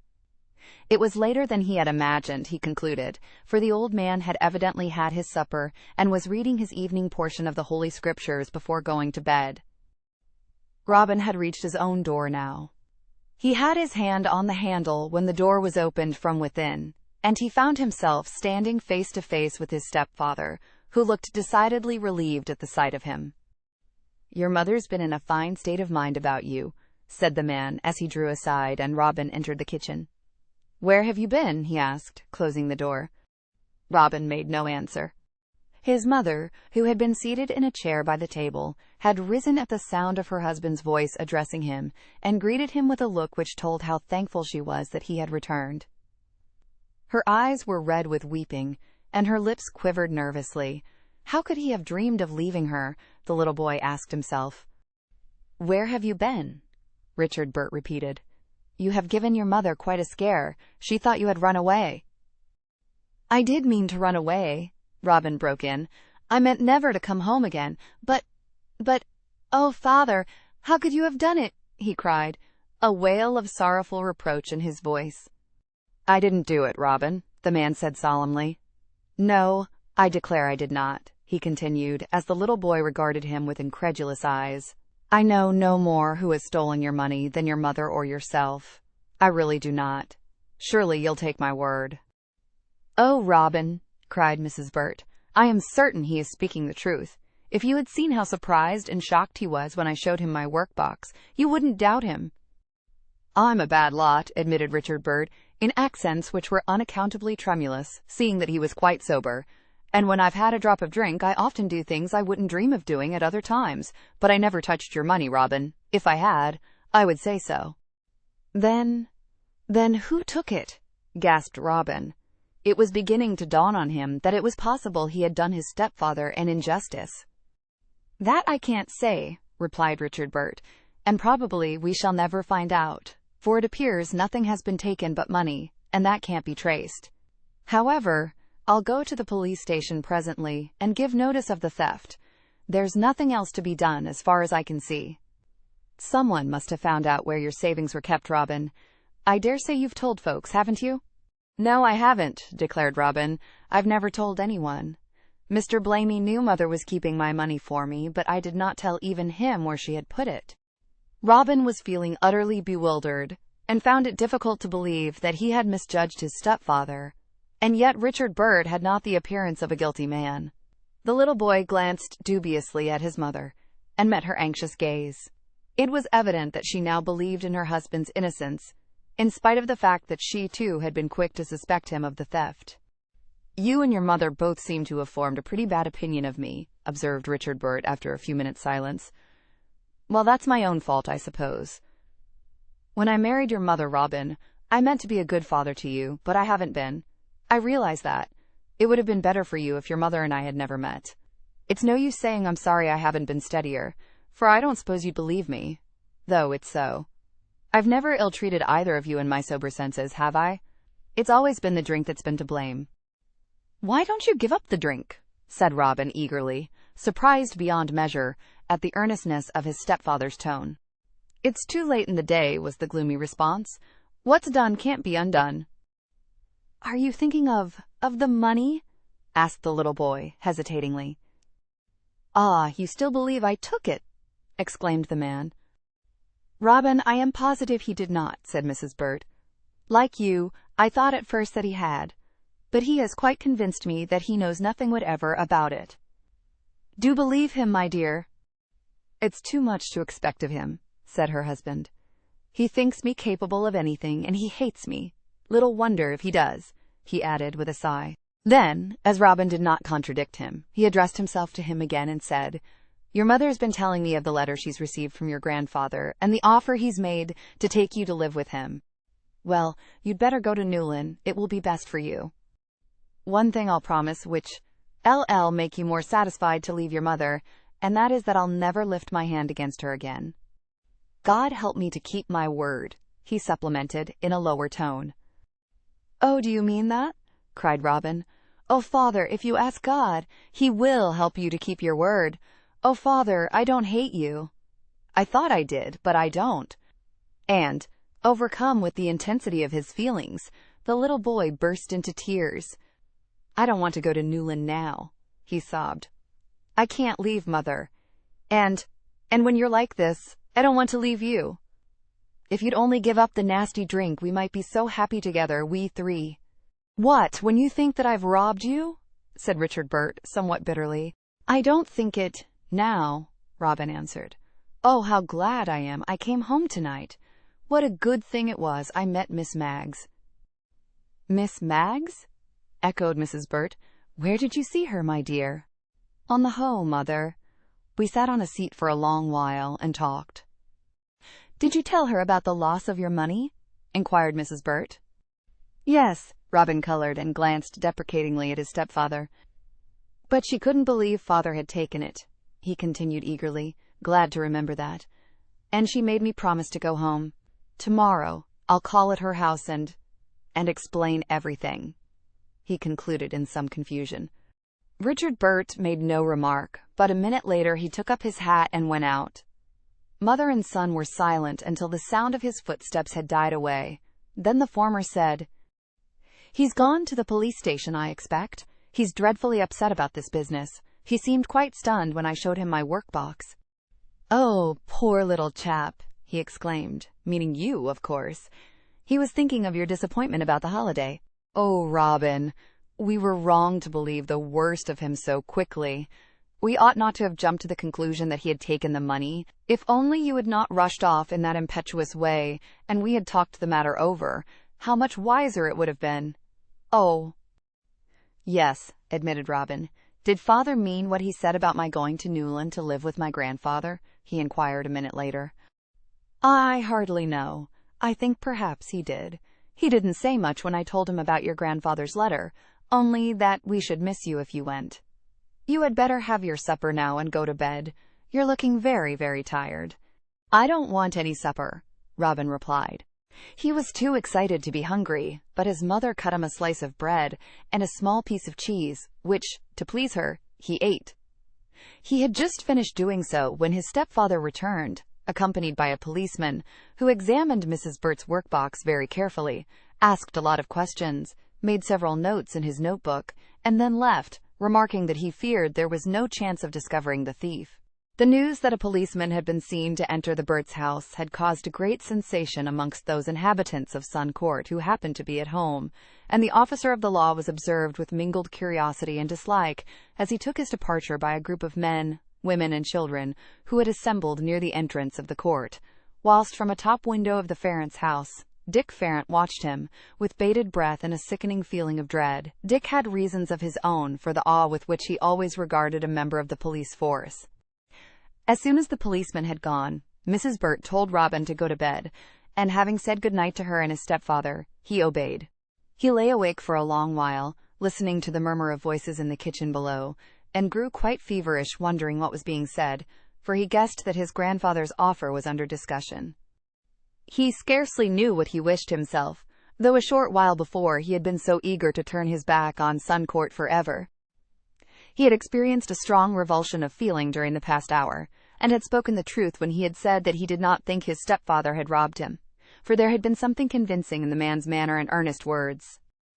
"I thought I hated him," he mused, quite surprised at the discovery he had made that there was a tender spot in his heart for his stepfather after all. "But I believe I'm really very fond of him. I can remember lots of times when he's been good to me." Memory was busy with him now. He recollected an illness, some childish complaint he had had, and long nights when his stepfather had watched by his side, always patient and ready to anticipate his wants, though he had been fretful, he knew. He could not remember an occasion on which Richard Burt had been other than kind to him, or to his mother either, unless he had taken too much to drink, though he had frequently ill-treated them both when in a state of intoxication, generally because his wife had reproached him for his condition. "God's love may reach him yet," Jasper Blamey had said, and as the old man's words returned to Robin's mind tonight, they brought with them a sense of hope, and he prayed for his stepfather with all the fervor of his heart. He was grieved that he had misjudged him that day, and he was, oh, so thankful that he had not followed his impulse to run away from home, and that God had sent Miss Maggs to point out his duty to him. At length he told himself he really must think no more but try to go to sleep. But then he thought of the empty work-box, and a flood of misery swept over him. Gone was the hope of a holiday with his mother on the moor. He had saved his earnings in vain. Oh, it was cruelly hard. He pulled the bedclothes over his head to stifle the sound of the choking sobs which he could not restrain, and wept passionately, and by, utterly worn out, he cried himself to sleep. Robin was lying in a heavy slumber when, a short while later, his mother, candle in hand, crept softly into his room. She was followed by her husband, and, as she drew back the sheet to press a kiss on her son's flushed cheek, they both noticed that his pillow was wet with tears. "Poor little chap," murmured Richard Burt huskily. "It's a terrible disappointment for him. Poor little chap." Chapter 8. Miss Maggs in Suncourt. "Good afternoon. Will you kindly tell me where Mrs. Burt lives?" Jasper Blamey glanced up from the shoe on which he was engaged in placing a neat piece, and saw a tall, gaunt, elderly woman, clad in rusty black, who had paused directly outside his window. It was the day subsequent to the one on which the discovery of Robin's loss had been made. "Yes, ma'am," he replied courteously. "She lives in the house at the left, but she's not at home. She's gone out to do a few errands." "Then I'm afraid I shan't see her this afternoon, for I haven't much time to spare and shan't be able to wait long. You're Mr. Blamey, I presume?" "Yes," assented Jasper, looking surprised. "I wonder how you know that," he added with a smile. "Oh, I've heard of you from Mrs. Burt's little son. You may perhaps have heard of me, Eliza Maggs." "To be sure, ma'am. Robin has often spoken of you to me." Jasper's tone expressed both interest and cordiality. "Will you come in and wait for Mrs. Burt?" he inquired. Miss Maggs shook her head. "No, thank you," she replied. "I'll stay where I am for a few minutes, and then if Mrs. Burt has not returned, I must go home, for I've 2 dinners to prepare and cook before 7 o'clock. She exclaimed, glancing around the court. "This seems a quiet place. Dull and stuffy, of course, and not too clean, but it might be worse." "That's true, ma'am," agreed Jasper. "You've lived here most of your life, I understand?" interrogated Miss Maggs. She had a sharp way of putting questions, which some people resented. But the old cobbler had heard enough about her from Robin to know that beneath a decidedly unpolished manner, she hid a heart of gold. "Yes, ma'am," he answered, "and now I shouldn't care to live anywhere else." Miss Maggs looked as though she thought he had peculiar taste. "You know the Burts well?" she asked. Jasper nodded. "Yes, he said. Mrs. Bert's a very worthy woman, who's bringing up her boy the right way. I've seen enough of her to know that. What about the man? He's all right at heart, ma'am, but undependable like everyone who drinks. I don't believe, though, that he stole the youngster's money. You don't? I'm glad to hear that. More glad than I can say. Miss Maggs looked at. The grim expression of her countenance had given place to one of satisfaction. I met Robin on the Hoe last night, she proceeded to explain, unaware that her companion had already been informed of that fact by Robin himself, and he seemed certain that his stepfather had robbed him. But this morning he came to see me and appeared equally confident that the money had been taken by some outsider. I did not know what to think, so I decided I'd come and see Mrs. Bert and hear what she has to say. Perhaps you'll consider it's no business of mine, and of course it isn't. But I take an interest in Robin and his mother, and indirectly, in him who's been the cause of their troubles. Jasper nodded understandingly. I believe some outsider must have found out where the money was kept and waited for an opportunity to get at it, he said. I don't suppose we shall ever know who the thief was, for there's no likelihood of the money being traced. I wish it could be, for unless it is, Richard Bert will always be credited with having taken it. He reported the matter to the police himself, but from remarks that have been made to me by the neighbors today, I quite see that he is believed to have been the thief. You have your reasons for thinking him not guilty? Said Miss Maggs questioningly. Yes, ma'am. The fact is, if he'd had money to spare in his pocket, he'd have had a drinking bout for certain. Jasper looked very sad as he spoke. I've tried many a time to induce him to take the pledge, he continued, but it was all no use, and lately I haven't spoken to him about it, for I've noticed he's kept out of my way, and I don't want him to shun me. He's incorrigible, I fear. I won't go so far as to say that, ma'am. I've known many a worse man than he is, repent and turn to God. When I see I'm doing harm instead of good by interfering with folks, I just hold my tongue. That's the best plan, I find, but I pray for them all the same. Miss Maggs nodded her head in approval. There's a deal of power in prayer, she remarked, and I agree with you. If one can't see one's way to help people, one must leave them to the Lord. Our Father in heaven knows what's best, and I don't believe he ever turned a deaf ear to the feeblest prayer offered in a right spirit. Ah, here's Mrs. Bert.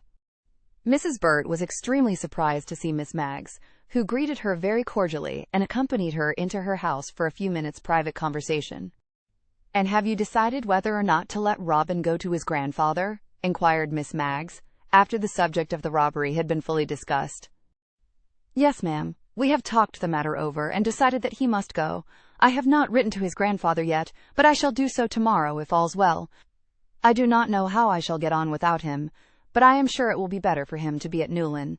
He does not wish to leave us, although he did think of running away the other night when you found him on the Hoe. Yes, but for you I believe he would have gone. Mrs. Bert's eyes were full of gratitude as she looked at her visitor. Ah, poor child, exclaimed Miss Maggs. I do indeed sympathize with him over the loss of his money. How sorry Mrs. Groves would be if she knew. It has been a great blow to him, said Mrs. Bert. She was near the window, and, glancing out, she saw her little son crossing the court. Robin was looking pale and heavy-eyed, but his countenance brightened as he entered the kitchen and saw Miss Maggs, who was on the point of leaving. He begged her to stay a little longer, but that she was unable to do, so he asked if he might walk a short distance with her on her way home.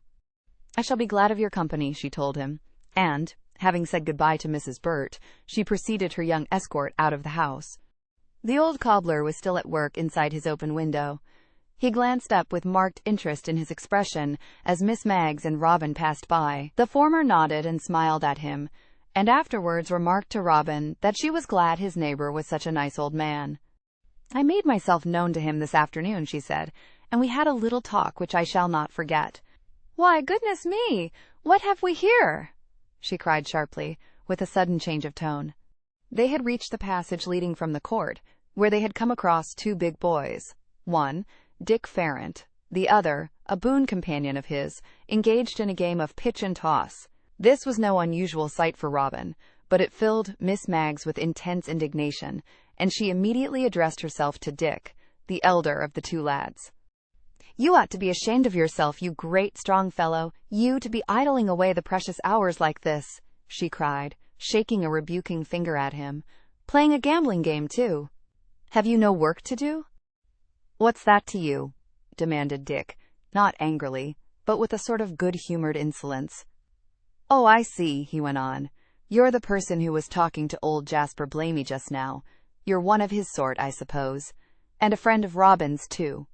I'm not in your way, ma'am. You can pass on." "No, I can't," said Miss Maggs, "because I've a word to say to you two." She nodded from one to the other of the lads, and forthwith proceeded to lecture them roundly on the vice of gambling. "Look here," broke in Dick, "you'd better mind your own business." "Just what I'm doing," declared Miss Maggs, interrupting in her turn. "It's the business of every Christian to protest when they see folks doing wrong." "Oh, so you're a Christian, are you?" said Dick, whilst the other boy, who was not an inhabitant of the court, slunk along the passage and out into the street. "I hope I am," she replied. She paused momentarily and looked searchingly at Dick. "You appear a good-tempered lad," she observed, and then she asked him again if he had no work to do.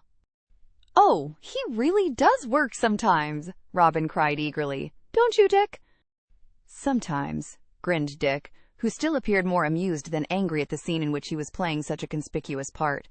He shuffled his feet uneasily, and his eyes fell beneath Miss Maggs's searching gaze, which seemed to be summing him up, so he thought.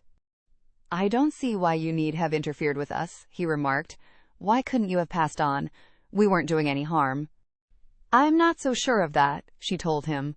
"Gambling in any shape or form is harmful. That's been my experience. You take my advice, my lad, and give it up. Now, I've told you my mind. If I hadn't, it would have troubled me afterwards. Good afternoon." "Good afternoon," Dick returned. It was not until she and Robin were gone that he wondered why he had answered her, and then he laughed at the remembrance of her concerned countenance. Nevertheless, he could not forget her earnest, warning words. When Robin, having accompanied Miss Maggs nearly to her own door, returned home, he found Dick Ferrant standing at the entrance of the court, evidently on the watch for him, for he greeted him with the question, "I say, who's that queer old body?" "She's called Maggs," replied Robin. "She keeps a lodging-house on the Hoe, and Mrs. Groves lodged with her. She's a very nice woman." "Oh, is she? Shouldn't have thought it. Did she come to Suncourt to see you?" "To see my mother. She's a real good sort, Dick. You'd say so, too, if you knew her better."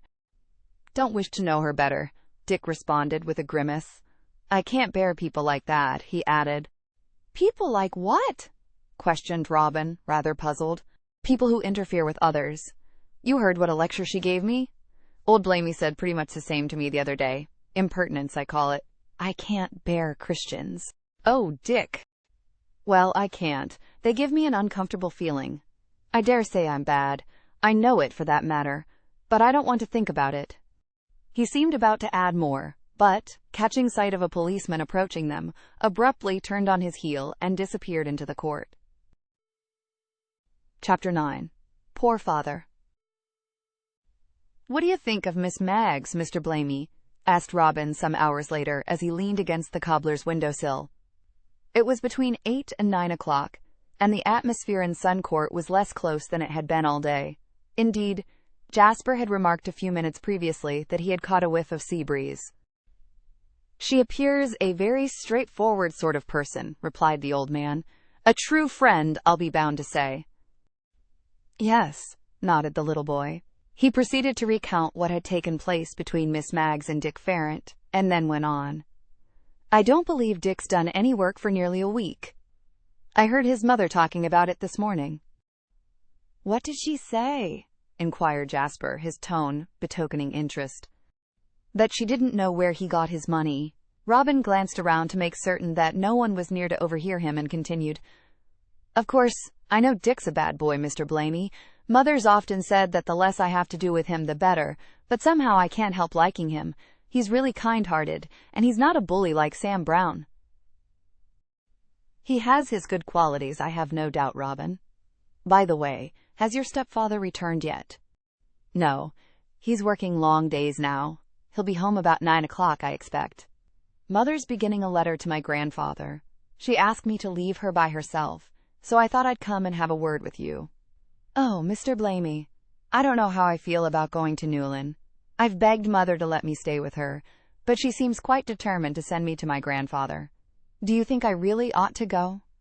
I remember your saying once that my post of duty was here in Suncourt. Circumstances alter cases, Robin. When I said that, you were talking wildly about running away from home. If you go to your grandfather now, it will be a different matter altogether. Your first duty is to obey your mother. She knows what's best. Things are very hard, sighed Robin. It is so dreadful that my money should have been stolen. I don't suppose Mother and I will ever have a holiday together now. He blinked away a tear as he spoke. We never know what's in store for us, my boy, Jasper observed, his dark, bright eyes tender with sympathy. We must just take the days as they come, and make the best of them. Maybe there's a happier time coming for you and your mother, too. Your stepfather has certainly been much steadier of late. That shows he could give up drink altogether if he liked, and I am hopeful that he will. Are you? Said Robin in surprise. I know Mother's often tried to get him to take the pledge, and so have you, haven't you, Mr. Blamey? Yes, but I never speak to him about it now, because I found I was doing more harm than good. I don't forget to pray for him, though, Robin, nor must you. When I was talking to your friend Miss Maggs this afternoon, she said that there was a deal of power in prayer, and she's right. Why, it's the greatest power in the world. It's the link between earth and heaven, between God and his children. If you can't do anything else to help people, you can always pray for them. The cobbler had been gathering together his tools as he talked, and, having tidied his bench to his satisfaction, he went to a cupboard and took out a loaf of bread and a pat of butter. Seeing he was preparing for supper, Robin was turning away, when he called him back. I wonder if you'd fetch a couple of bloaters for me, said the old man. I feel I could relish one tonight. Oh yes, I'll go now, answered Robin, and I'll be back in no time. Oh, there's no great hurry, smiled Jasper. Here's the money, 2 for 3 halfpence, I expect they'll be. He handed Robin a 6-penny bit as he spoke. The little boy went off on his errand, and 5 minutes later found him making his way along the pavement of the narrow street which adjoined Suncourt. Being a back street, in a low-class district, the shops on either side had nothing very attractive in their windows, so Robin was somewhat surprised at finding quite a crowd before a corner shop where only newspapers were sold. Curiosity impelled him to linger to try and ascertain what was going on, but he could not get sufficiently close to the window to see anything, so he presently pursued his way and, having made his purchase of the bloaters at a grocer's, was retracing his footsteps when someone laid a hand on his arm, and he looked up into the face of Dick Farrant, which wore its most good-humored expression.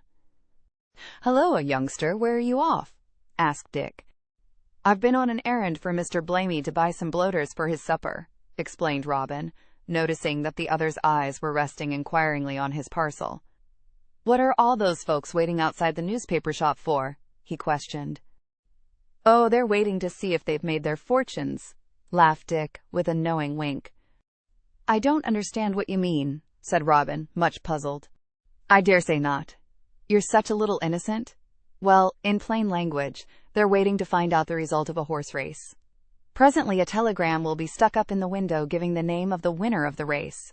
It's no great interest to me, for I don't happen to have any money on it." "Oh!" cried Robin comprehendingly. He looked at his companion with an inscrutable expression in his big gray eyes. "I'll put you up to a thing or two when you're a bit older, young'un," said Dick, in a patronizing manner. "No, no!" cried Robin. "Oh, Dick, what a pity you should bet. You know it's wrong." "Don't know any such thing. Look here." Dick thrust his hand into his trousers pocket and drew out a shilling. "That's for you," he said. But, contrary to his expectation, Robin's face showed no sign of pleasure, nor did the little boy attempt to possess himself of the coin. "I don't want it, thank you," he exclaimed quickly. "No, I really can't take it," he went on, "though it's very kind of you to wish to give it to me, but no, thank you." His tone was decided. "Oh, nonsense." Dick's manner grew suddenly most unaccountably embarrassed. "Look here, do have it," he said, almost imploringly. I've been sorry for you about the loss of your money, you know. I've thought of it a good deal, and I wish I could make it up to you. Do take this shilling, Robin. I dare say I shall be able to give you another in a few days. Come, between friends, you know." He broke off, an expression of marked anxiety on his face. But Robin was not to be persuaded to accept the gift, though it really distressed him to refuse it. "Don't be vexed with me," he said, observing that Dick looked both annoyed and disappointed. "I feel it's very, very kind of you." "It isn't," the other interrupted brusquely. "Oh, yes, indeed it is," persisted Robin. "But I can't take it. Mother wouldn't like it if I did. I know. That is, I am afraid that it isn't good money." "Good money?" echoed Dick. "What do you mean by that? It isn't base coin. It's right enough. Do you imagine I'd trick you?" "Oh, no, I'm sure you wouldn't," Robin cried distressfully. "But I expect you won that shilling by betting, and Mother says money gained in evil ways is bad money, and it never brings a blessing with it, and Mr. Blamey says the same." "Ah, Mr. Blamey," broke in Dick with a sneer. "You needn't repeat to me anything he may have said. I can't bear him." "I am sure he never did you any harm," exclaimed Robin reproachfully. "He's been a wonderfully good friend to Mother and me." "I dare say. But I'd rather he didn't try to be a friend to me. I like to go my own way. The other day he took upon himself to round on me, because I'd spoken roughly, unbecomingly he called it, to my mother, and I swore at him for his pains. It was on Sunday, and he was seated at his bench reading his Bible, or pretending to. Well, he never answered back, but I saw his lips moving, and I believe he was praying. Now, what right has he to pray for me, I should like to know?" "I expect he was telling Jesus about you, asking him to forgive you for having been a bad fellow," replied Robin simply. They had reached the entrance to Sun Court by this time, and paused facing each other. The elder's countenance had lost the good-tempered expression it had worn at the commencement of their conversation, and was overshadowed by a heavy frown, whilst the younger's was flushed and troubled. "Has old Jasper Blamey converted you, then?" Dick asked, with a laugh which he meant should sound insulting. Then, without waiting for a reply, he continued, "Oh, I know how he goes on with his talk about Jesus, the friend of sinners as he calls him, as though Jesus cared for sinners. Good people are more in his line, I should think." "Oh, but he does care for sinners," Robin said impressively. "I used to think, like you, that he didn't, but I know now that he does. He cares for everyone. It says in the Bible, 'God commendeth his love toward us, in that while we were yet sinners, Christ died for us.' Isn't it wonderful to think that he should have died for us all?" Dick made no response. He stood looking steadily at Robin, whom he had never heard speak like this before. Evidently, the little fellow was deeply in earnest. It was at this point that a motor carriage rushed with a whir around the corner of the street, and both boys turned involuntarily to watch it as it came towards them. At the same instant, a little girl ran out of the entrance of Sun Court and started for the opposite pavement. Then, suddenly becoming aware of the approach of the motor carriage, she stopped, apparently paralyzed with fear.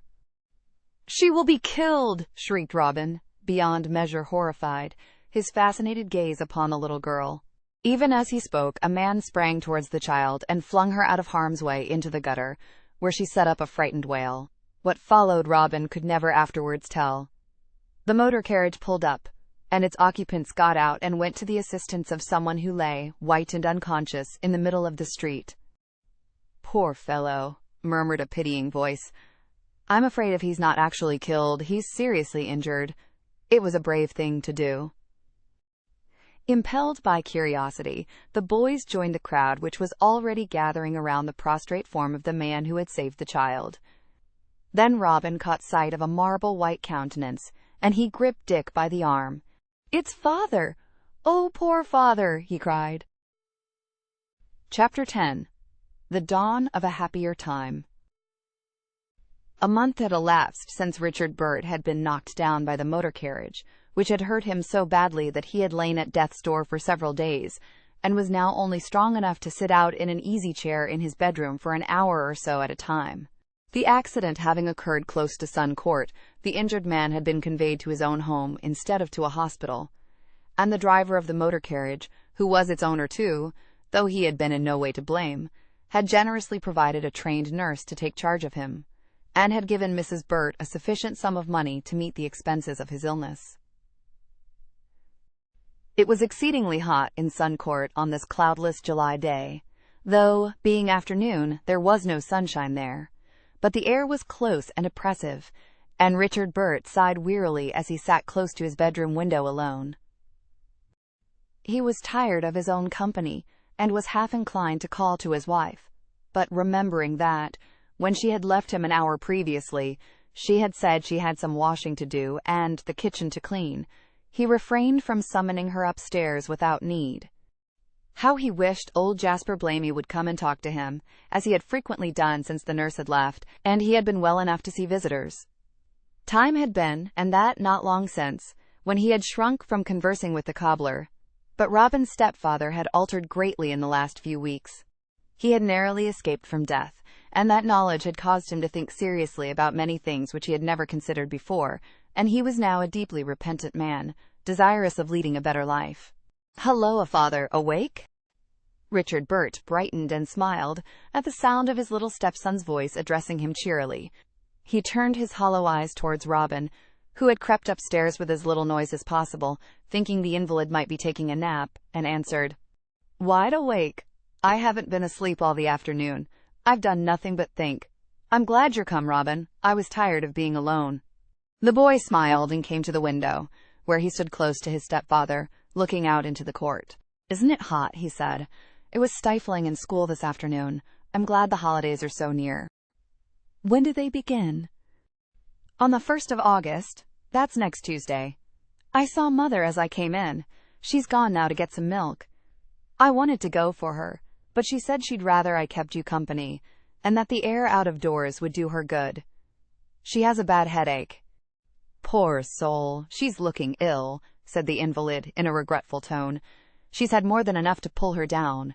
I hope God will let me live to try to make up to her for the past, but I'm shaky still." "Oh, you'll soon get better," Robin interposed brightly. "The doctor says so, only you mustn't worry." "I worry about what's gone by, my boy. Folks have been very good to me during my illness. I haven't deserved such kind treatment as I've had. By the way, I've been thinking a great deal today about that letter your mother had from your grandfather. I thought she'd made up her mind that you were to go to Newlyn. How is it you haven't gone?" "As if I could have gone when you were so dreadfully ill," cried Robin. "Mother wrote and told grandfather she couldn't spare me then, and he quite understood. He wrote back so nicely about you, said he'd read of your brave act in the newspaper, and that he hoped God would soon restore you to health. Mother had a letter about you from Mrs. Groves, too. Why, you're a regular hero, father." "A hero?" the man exclaimed, his pale cheeks flushing suddenly. "Oh, Robin, you to say that! And I've heard you call me a brute." "That was when you weren't yourself, when you used to hit poor Mother. But I don't think you'll ever do that again. Mr. Blamey said to me yesterday." "Robin, I believe your stepfather will live to be a comfort to you and your mother yet." "And, father, I'm sure you will." The boy's tone was glad and confident, and his face bright with hope. Richard Burt was deeply touched, and, being very weak, he could not restrain his emotion. "I don't deserve that you should care anything about me, and yet you do," he said, tears trickling down his cheeks. "I've been a bad man, and treated you and your mother most cruelly, although when I married her I promised to do my best for you both. I've done my worst, yes, I know I have. The drink has brought me very low. Times and times your mother has tried to persuade me to take the pledge, and I'd never listened to her, but I've made up my mind that I'll do it now." "What? Take the pledge?" cried Robin, half incredulously. Then, as his stepfather nodded assent, he exclaimed, "Oh, how glad I am! This is good news indeed. Does Mother know?" "Yes." "And Mr. Blamey?" "Yes." "Oh, how pleased they must be! I am delighted, simply delighted." He looked it, with his big gray eyes shining with happiness, and a deep flush on his usually pale cheeks. "Oh, here's Mother," he said, as, hearing a footstep in the yard, he glanced out of the window and saw Mrs. Burt. "I suppose she's met the postman, for she has a letter in her hand." On entering the house, Mrs. Burt came straight upstairs. There was about her an air of restrained excitement which caused her husband and son to look at her expectantly. She inquired how the invalid was, and, having been assured that he had not sat out too long and was feeling much better, she turned her attention to Robin and said, "I've heard from your grandfather again. Oh, he is a good, kind man, and he wants you at any rate to spend your holidays with him, and asks when they begin. And oh, Richard," here she addressed her husband, "he has actually invited you and me to pay him a visit. He says he has 3 bedrooms in his cottage, and the woman who does his housework goes home to sleep, so that he has 2 spare bedrooms. He thinks that a change of air for a month would set you up in health, and he says that he'll take you out in his boat, and if you don't care for that, you'll be able to sit on the beach and, oh, do let us go," she cried, in conclusion. "I wish we could," her husband replied, "but I really don't see that it is possible. Where are we to get the money to pay our expenses? No, it's not to be thought of." "Oh, yes, it is," she interposed, with a happy laugh such as had not passed her lips for years. "The money for our expenses is in my pocket." "Yes," she nodded, as her companions regarded her with amazement and incredulity. "I mean it. I've had another letter you've not heard of yet." She drew an envelope from her pocket as she spoke, and took therefrom a sheet of notepaper and a £5 note. "Listen to this," she said, and proceeded to read aloud. "The Retreat, Newlyn, July 27th, 190. Dear Mrs. Burt, I am sending you a little present. I have long wished to make you one, but I have not been in the position to do so till now. The fact is, I have been so fortunate as to sell my picture, Ragged Robins, to a rich American gentleman who happened to fancy it, and I want the mother of the Ragged Robin who proved such an excellent model to have a share in the profit it has brought. Please accept the enclosed £5 note. I trust your husband is making a good recovery, and that you and your little son are well. A change of air would do you all good, hoping it may not be long before we meet. Believe me, yours very truly, Ellen Groves." "Oh, Mother, she knows of my grandfather's invitation," cried Robin excitedly. "She would not have written, 'A change of air would do you all good,' if she had not." "Oh, how very kind she is. Will £5 be as much money as we shall want if we do all go to Newlyn?" "Yes, my dear. We'll pay a month's rent ahead to keep our home here, and the remaining money will be sufficient to meet the expenses of our journey to Newlyn and back. I believe Mrs. Groves guessed how I should spend this £5 note when she sent it. Don't you think so, Richard?" And Mrs. Burt glanced at her husband smilingly as she spoke. "Yes," he agreed, "I do, and I dare say a change of air might set me up in health. I don't think that I shall ever pick up my strength here in Sun Court, but at the same time, I don't feel I ought to share this money." "Oh, but I am sure Mrs. Groves intended that you should. You have admitted that yourself," interposed his wife. "Oh, Richard, let bygones be bygones," she continued earnestly. "God knows I'm willing to do that. We haven't been happy together in the past, but let us look forward to a brighter future. We will start afresh." He made no response in words, but he gave her a grateful glance, and in his heart he registered a solemn vow that, God helping him, he would never cause her trouble again. Conscious of his weakness, he appealed to his Father in heaven for aid, for on his bed of sickness he had turned to him, who is very pitiful and of tender mercy, and he prayed that he might be granted the opportunity of making up to his long-suffering wife and her little son for some of the misery he had caused them in the past. So it was decided that the invitation to Newlyn should be accepted, and Robin hastened to seek the old cobbler to take him into his confidence. He had fallen into the habit of carrying all his joys and sorrows to the kind neighbor who was ever ready to lend him an attentive and sympathetic hearing. On this occasion Jasper listened to all he had to recount in perfect silence, but the expression of his countenance betokened his pleasure, and when Robin had finished his tale, he did not speak for several minutes, but sat looking at the little boy, with a thoughtful expression in his dark, bright eyes. "Ah, what did I tell you?" he exclaimed at length. "Did I not say that maybe there was a happier time coming for you and your mother?" "Yes, I remember you did, Mr. Blamey." "I think, my boy, that the beginning of that happier time has come. It is the Lord's doing, and it is marvelous in our eyes. No one but the Lord could have brought your stepfather to repentance. You see, we did not pray for him in vain." "No, indeed. Oh, Mr. Blamey, who would have guessed yesterday that such a treat was in store for us all as a month at Newlyn? Why, the reason I grieved so much about the theft of my money was because Mother could not have a holiday. And I was only going to give her 1 day on the moor, and now she will have a whole month by the sea. And to think that Mrs. Grove should have sent us that £5. It is really wonderful." "Yes," agreed the old man, "that it is. "It seems to me," said Robin, smiling, "that we have a great many friends." His thoughts had flown to Miss Maggs, and from her they passed to Dick Farrant.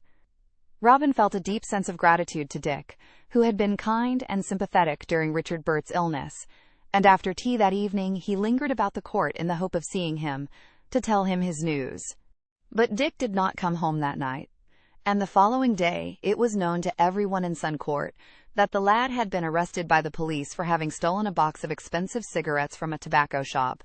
He was brought before the magistrate the next morning, found guilty of the charge laid against him, and sentenced to 10 days' imprisonment, so that Robin left Plymouth without seeing him again. Chapter 11. At Newlyn.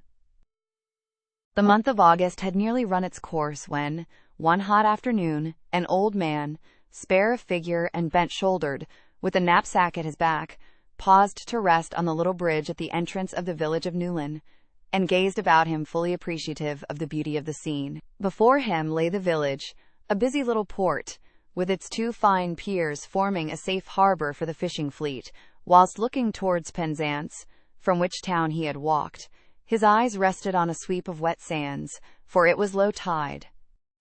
"It must be nearly 5 o'clock, thought the old man, who was no other than the cobbler from Sun Court on his annual holiday. "Time for me to be getting on. I must see about a lodging for the night. I dare say there'll not be much difficulty about that, but, first of all, I'll call on my friends. I remember the cottage where Robin's grandfather used to live, and I don't suppose he's changed his abode. I'll soon find out, at any rate." Accordingly, half an hour later, found him standing before a picturesque thatched cottage, situated in a steep street called Trewarneth Street, a name which means, quote, "the street of the hill." He waited a moment under the honeysuckle-covered porch, before making his presence known, to listen to the sound of voices which reached his ears from an open window, one a man's deep bass, the other a child's clear treble. He smiled as he recognized the young voice, and immediately knocked at the door, whereupon the familiar voice said, "I'll see who it is, grandfather." And a moment later the door was opened, and he found himself face to face with little Robin Rodway.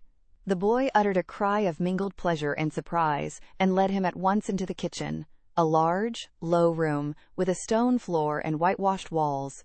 "Grandfather! Grandfather! Here's Mr. Blamey!" he cried joyously. "Oh, how glad I am to see you, Mr. Blamey! Oh, how delighted Mother will be, and Father, too!" The cobbler looked from his young friend to Robin Rodway Sr., the other occupant of the kitchen, who held out a friendly hand and greeted him warmly. "I've heard a deal about you from my grandson here," said the old sailor, smiling down at his visitor, who was quite a head and shoulders shorter than himself. "Sit down. Now do sit down and make yourself at home. You're looking pretty nigh done up, and no mistake." "I've footed it all the way from Penzance," explained Jasper, as he took the chair Robin placed for him near the open window. "You'll maybe not remember me by sight, Mr. Rodway," he proceeded, "but I remember seeing you when I visited Newlyn some years ago. You've altered very little," he added, looking at the strong, upright figure and healthy, weather-beaten countenance of Robin's grandfather. "I've not such a poor memory as you imagine," said the old sailor. "Your face is quite familiar to me. Walked from Penzance, have you? You must be pretty well done up. It's been such a hot afternoon, too." "Not too hot for me," said Jasper. "I took my time and enjoyed the walk. I'm not overtired. I'm thin and wiry, and really very strong. I'm having a little holiday in Cornwall, and thought I would like to see how my Plymouth friends are doing, not having heard anything of them since they left Sun Court. Robin is looking most remarkably well. He seems to me to have put on pounds and weight these last 3 weeks, and he's burnt as brown as a berry. Newlyn-era must suit him." "I'm glad to hear you say that, for I mean to keep him here with me," said Robin's grandfather in a decided tone, and with an affectionate glance towards the boy. "How is everyone in Sun Court, Mr. Blamey?" asked Robin. Then, without giving time for a reply, he went on. "I thought so much of Dick Farrant whilst he was in jail, and wondered what he was feeling. I suppose he's at home now?" "He came home after his time was up, but he's gone again. I'll explain all about him by and by. Tell me now, how's your mother? Quite well? That's good hearing. She was but poorly when she left Sun Court. And your stepfather?" "Oh, he's ever so much better," replied Robin. "He said this morning that he felt just fit for work. Oh, Mr. Blamey, there's such a good piece of news to tell. Perhaps your mother and her husband would like to tell Mr. Blamey their good news themselves, Robin, broke in his grandfather, as footsteps were heard approaching the cottage. At any rate, give them the opportunity of doing so. Here they come. You must stay and have tea with us, Mr. Blamey. Oh, thank you, said Jasper, who felt that a cup of tea was what he most desired at present, for he was thirsty after his long walk. You are very kind. I should like to stay. A minute later, Mr. and Mrs. Bird had entered the kitchen, and Jasper was shaking hands with them and explaining his presence there. They both expressed themselves delighted to see him, and their faces plainly showed they spoke as they felt. It was a happy party that took tea in the old sailor's cottage that afternoon, for all its members were in the best of spirits. Never once did the conversation flag. It was evident that Richard Burt had nearly, if not quite, regained his usual health, and his wife had already faint roses in the cheeks, which were certainly less thin than they had been 3 weeks previously. During the meal, Jasper was told the piece of news which Robin had been about to impart when his grandfather had stopped him, and that was that Mr. and Mrs. Burt had been so fortunate as to obtain the posts of caretakers of a house not far from Newlyn, which belonged to a gentleman who was only in residence there for a few months during the summer. It was Mrs. Burt who explained all this. Robin is to live here with his grandfather, she said, with a tender smile at her little son, so I shall see him very often. It won't be like giving him up altogether. You know, Mr. Blamey, how I dreaded doing that. Our new home is only a mile from here. Richard will have the garden to keep in order, and the charge of a pony and some poultry, and I shall look after the house. We shall have plenty to do, but not too much, and I do trust we shall give satisfaction. Our master is an artist, and a very nice gentleman he seems. He is a friend of Mr. Grove's, her husband explained. Mrs. Groves interested herself to get us these situations, and I can't tell you how grateful we feel to her. I am very glad to hear of your good fortune, the cobbler said heartily, but I am sorry to lose you as neighbors. How shall you manage about your belongings? I suppose one of us will have to go back to Suncourt in order to get rid of our bits of furniture, which are not worth the cost of removal, Mrs. Burt replied. We thought of letting a broker take them for what they are worth. I wonder if you would care to entrust that business to me, asked Jasper. Gladly, she answered, glancing at her husband, who nodded his approval of the plan. But I hardly like to trouble you. Trouble? Nonsense, broke in the cobbler. You leave the matter in my hands, and I'll do the best I can for your interests. And thus, after a little further talk, it was settled. The pleasant meal was drawing to a close when Robin again mentioned Dick Farrant, and reminded the visitor that he had said he would explain all about him by and by. Well, so I will, Jasper replied. Not that there's much to explain, except that he's gone to Canada. To Canada? Everyone echoed, and Richard Burt inquired, how did he get the money to go? It was provided for him by a friend, was the response. I did not know he had a friend sufficiently well-to-do. Mrs. Burt was commencing, when she paused suddenly, her eyes fixed full upon Jasper's face. Oh, Mr. Blamey, it is you who have done this, she cried. Oh, I do hope your money has not been thrown away. I hope not, the cobbler answered.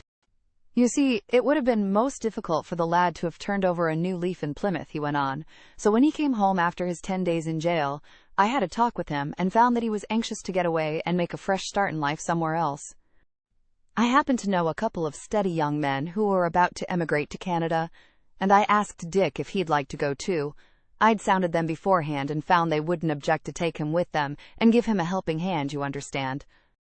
Well, Dick, he jumped at the idea, and he sailed from Liverpool 2 days ago.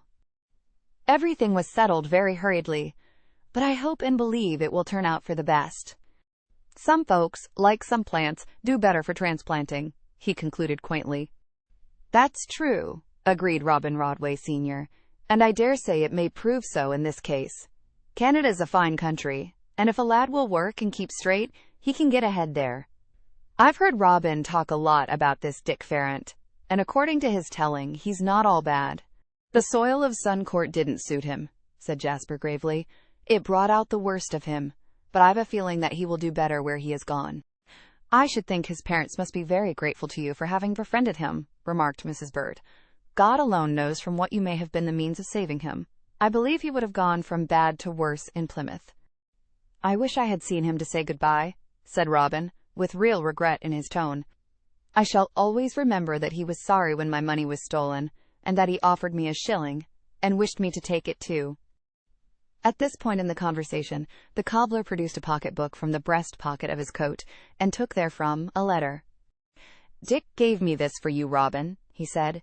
"He asked me to keep it for you till you returned to Sun Court. He did not know I should be visiting Newlyn."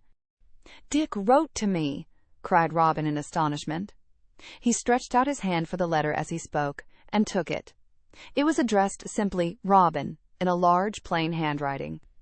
"Fancy his having taken the trouble to write to me," he exclaimed, glancing from his mother to his stepfather, who both appeared as surprised as he was himself. "Read what he has to say, my dear," said Mrs. Burt. Accordingly, Robin opened the letter, and commenced to peruse it slowly, for he found some difficulty in deciphering it. At first he looked pleased, then his expression changed to one of bewilderment, and from that to utter amazement. Finally, the letter dropped from his hands onto the table, and he sprang excitedly to his feet. "Oh, he did it! He did it!" he cried. "Oh, I never thought that it might have been Dick!" Chapter 12. Conclusion. It was Mrs. Burt who took up Dick Farrant's letter. Robin had dropped it as though it had burnt his fingers, and as his mother hastily skimmed through its contents, she understood the impulse which had caused him to do so. "Read it aloud, please, Mother, so that the others may hear," said the little boy, his voice trembling with agitation. She complied, whilst the three men listened in silence, Robin watching their faces to see the effect the communication had upon each one. The letter ran thus: "Dear Robin, when you get this I shall most likely be in Canada, thanks to old Blamey. He's a proper sort, one who doesn't hit a chap when he's down, and I'm sorry I ever spoke against him. He's been a real friend to me since I came out of jail, and I shall never forget it. I'm going to work hard when I get to Canada, and I'm going to try to keep straight. Old Blamey says I must pray to God to help me, and that's what I'm going to do. And now I want to tell you something which will make you think worse of me than ever. You've thought me bad enough before, I know. I served you a mean trick. I don't think you ever guessed I did it. I stole your savings. It was a wicked thing to do. I knew where they were kept because I happened to be passing the window one evening when you and your mother were in the kitchen, and I saw she was locking away money in her workbox on the dresser. I didn't think then of taking the money, but afterwards I got betting and lost and was tempted to do it. I took it one Saturday evening when no one was about, and I'd watched you and your mother go out. I found our door key fitted your door, so I had no difficulty in getting into the house, and no one saw me. If I live, you shall have the money back. I've felt dreadful about it ever since. I stole it. Do try to forgive me. Old Blamey says when people repent they should confess their sins to God, and he will forgive them, and I believe it's true, for I've confessed mine to him. A pretty black list it is. I haven't kept anything back, and I've felt happier since. It isn't at all likely you and I shall ever meet again, but I shan't forget you. You were always a plucky little chap.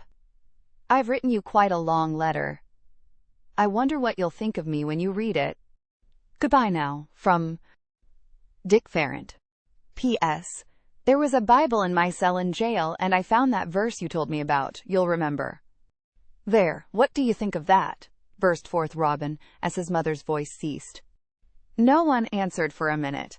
Then his grandfather, who had been listening with the closest attention, replied, I know what I think, my boy, that the writer of that letter is not far from the kingdom of God.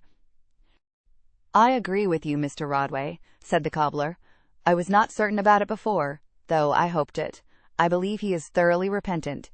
I am sure I never guessed it was he who stole Robin's savings, said Richard Burt. I must say I am glad he has confessed it, for his having done so clears me from suspicion. Perhaps it's selfish to think of that, but I've always had an idea that the folks in Sun Court believed me to be the guilty party. Did you ever suspect Dick, Mr. Blamey? Yes, Jasper admitted. I did. I'd had my eye on the lad and knew he'd been flush of money about the time the theft had been committed. I am most thankful that he has owned up. What do you feel about it, Robin? He asked, turning to the little boy. He has asked for your forgiveness, you know. When I write to him, as I have promised to do, shall I give him a message for you? Yes, answered Robin. He had grown quiet and thoughtful, and his face was very grave. "Please say that of course I forgive him. Oh, he will never know the unhappiness he caused us all, and tell him I would have liked to see him to say goodbye, and that I am glad he found the verse in the Bible which I told him about. I think that's all." "What was the verse, my dear?" inquired his mother. "God commendeth his love toward us, in that, while we were yet sinners, Christ died for us," quoted Robin. "I so well remember repeating it to him. It was just before Father's accident. Fancy his having borne it in mind."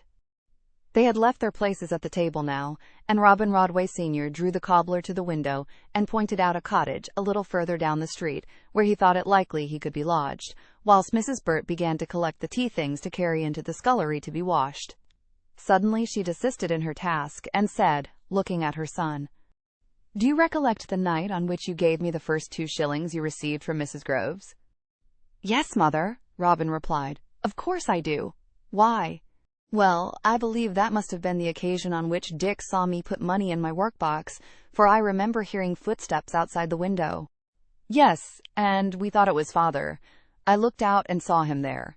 It was the night I brought home that nice bit of mutton, you know," Robin explained to his stepfather, who was regarding him inquiringly. "You said what tender meat it was, and after supper you went into the court."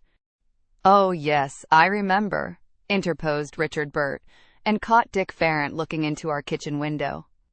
"I'd been having a word with his father, and when I came out of the Farrants' house, there was Dick watching you and your mother. The moment he caught sight of me, he slunk away." "Ah!" exclaimed Mrs. Burt expressively. "He had been making good use of his eyes. He had marked where our money was kept. Oh, Mr. Blamey's going," she added with a change of tone. "I'm going to try to get lodgings," explained Jasper, "and if I do, I may perhaps stay here a few days, in which case I shall see more of you." "When do you go to your new home?" he inquired, glancing from Mrs. Burt to her husband. "Not for another fortnight," the latter replied. "The couple whose places we are to take will not be leaving till then." "A little longer holiday will do neither of them harm," remarked Robin Rodway Sr. with a smile. "And I'm in no hurry to part with my guests. By the way, my grandson is learning to manage a boat, Mr. Blamey. We shall want to take you out sailing with us. That is, if you like the water." "Yes, I like it," Jasper answered, "but I've been on it very seldom." "Grandfather and I go out in his boat nearly every day," said Robin eagerly, "and often Mrs. Groves lets Master Gilbert go with us. We will take you to all the pretty places around here. Oh, we will give you a splendid time." And a really splendid time the old cobbler had. He obtained the lodging which had been recommended to him, and remained at Newlyn several days, enjoying to the full the beautiful sunny August weather. Never had he spent a happier holiday, for everyone was kindness itself to him, and tried to give him pleasure. He made the acquaintance of Mr. and Mrs. Groves and their little son, and, though he did not see the picture for which Robin had stood as a model, for that had gone to America, he saw many others which filled him with the greatest admiration, and gave him much to think of long after his visit was over. Then, too, it was a source of deep thankfulness to him to note that Robin and his grandfather had become already much attached to each other, and that the old sailor was evidently on the friendliest footing with Mr. and Mrs. Burt. Surely his late neighbor's lines had fallen in pleasant places. "It's wonderful what a change has come over Richard Burt," Jasper thought again and again during those peaceful, happy days by the Cornish sea. "Yes, it's wonderful. It's the Lord's doing. And his wife? Why, she seems to have grown years younger these last few weeks. And Robin? Well, he's not much like the little pale-faced fellow who used to come and pour out his complaints of his stepfather to me. Dear, dear, how I shall miss him. God Almighty bless and keep him." "Oh, Mr. Blamey, I wish you would stay at Newlyn," Robin said coaxingly to his old friend on one occasion when the two were alone together. "I am sure such a good cobbler as you are would find plenty of work here."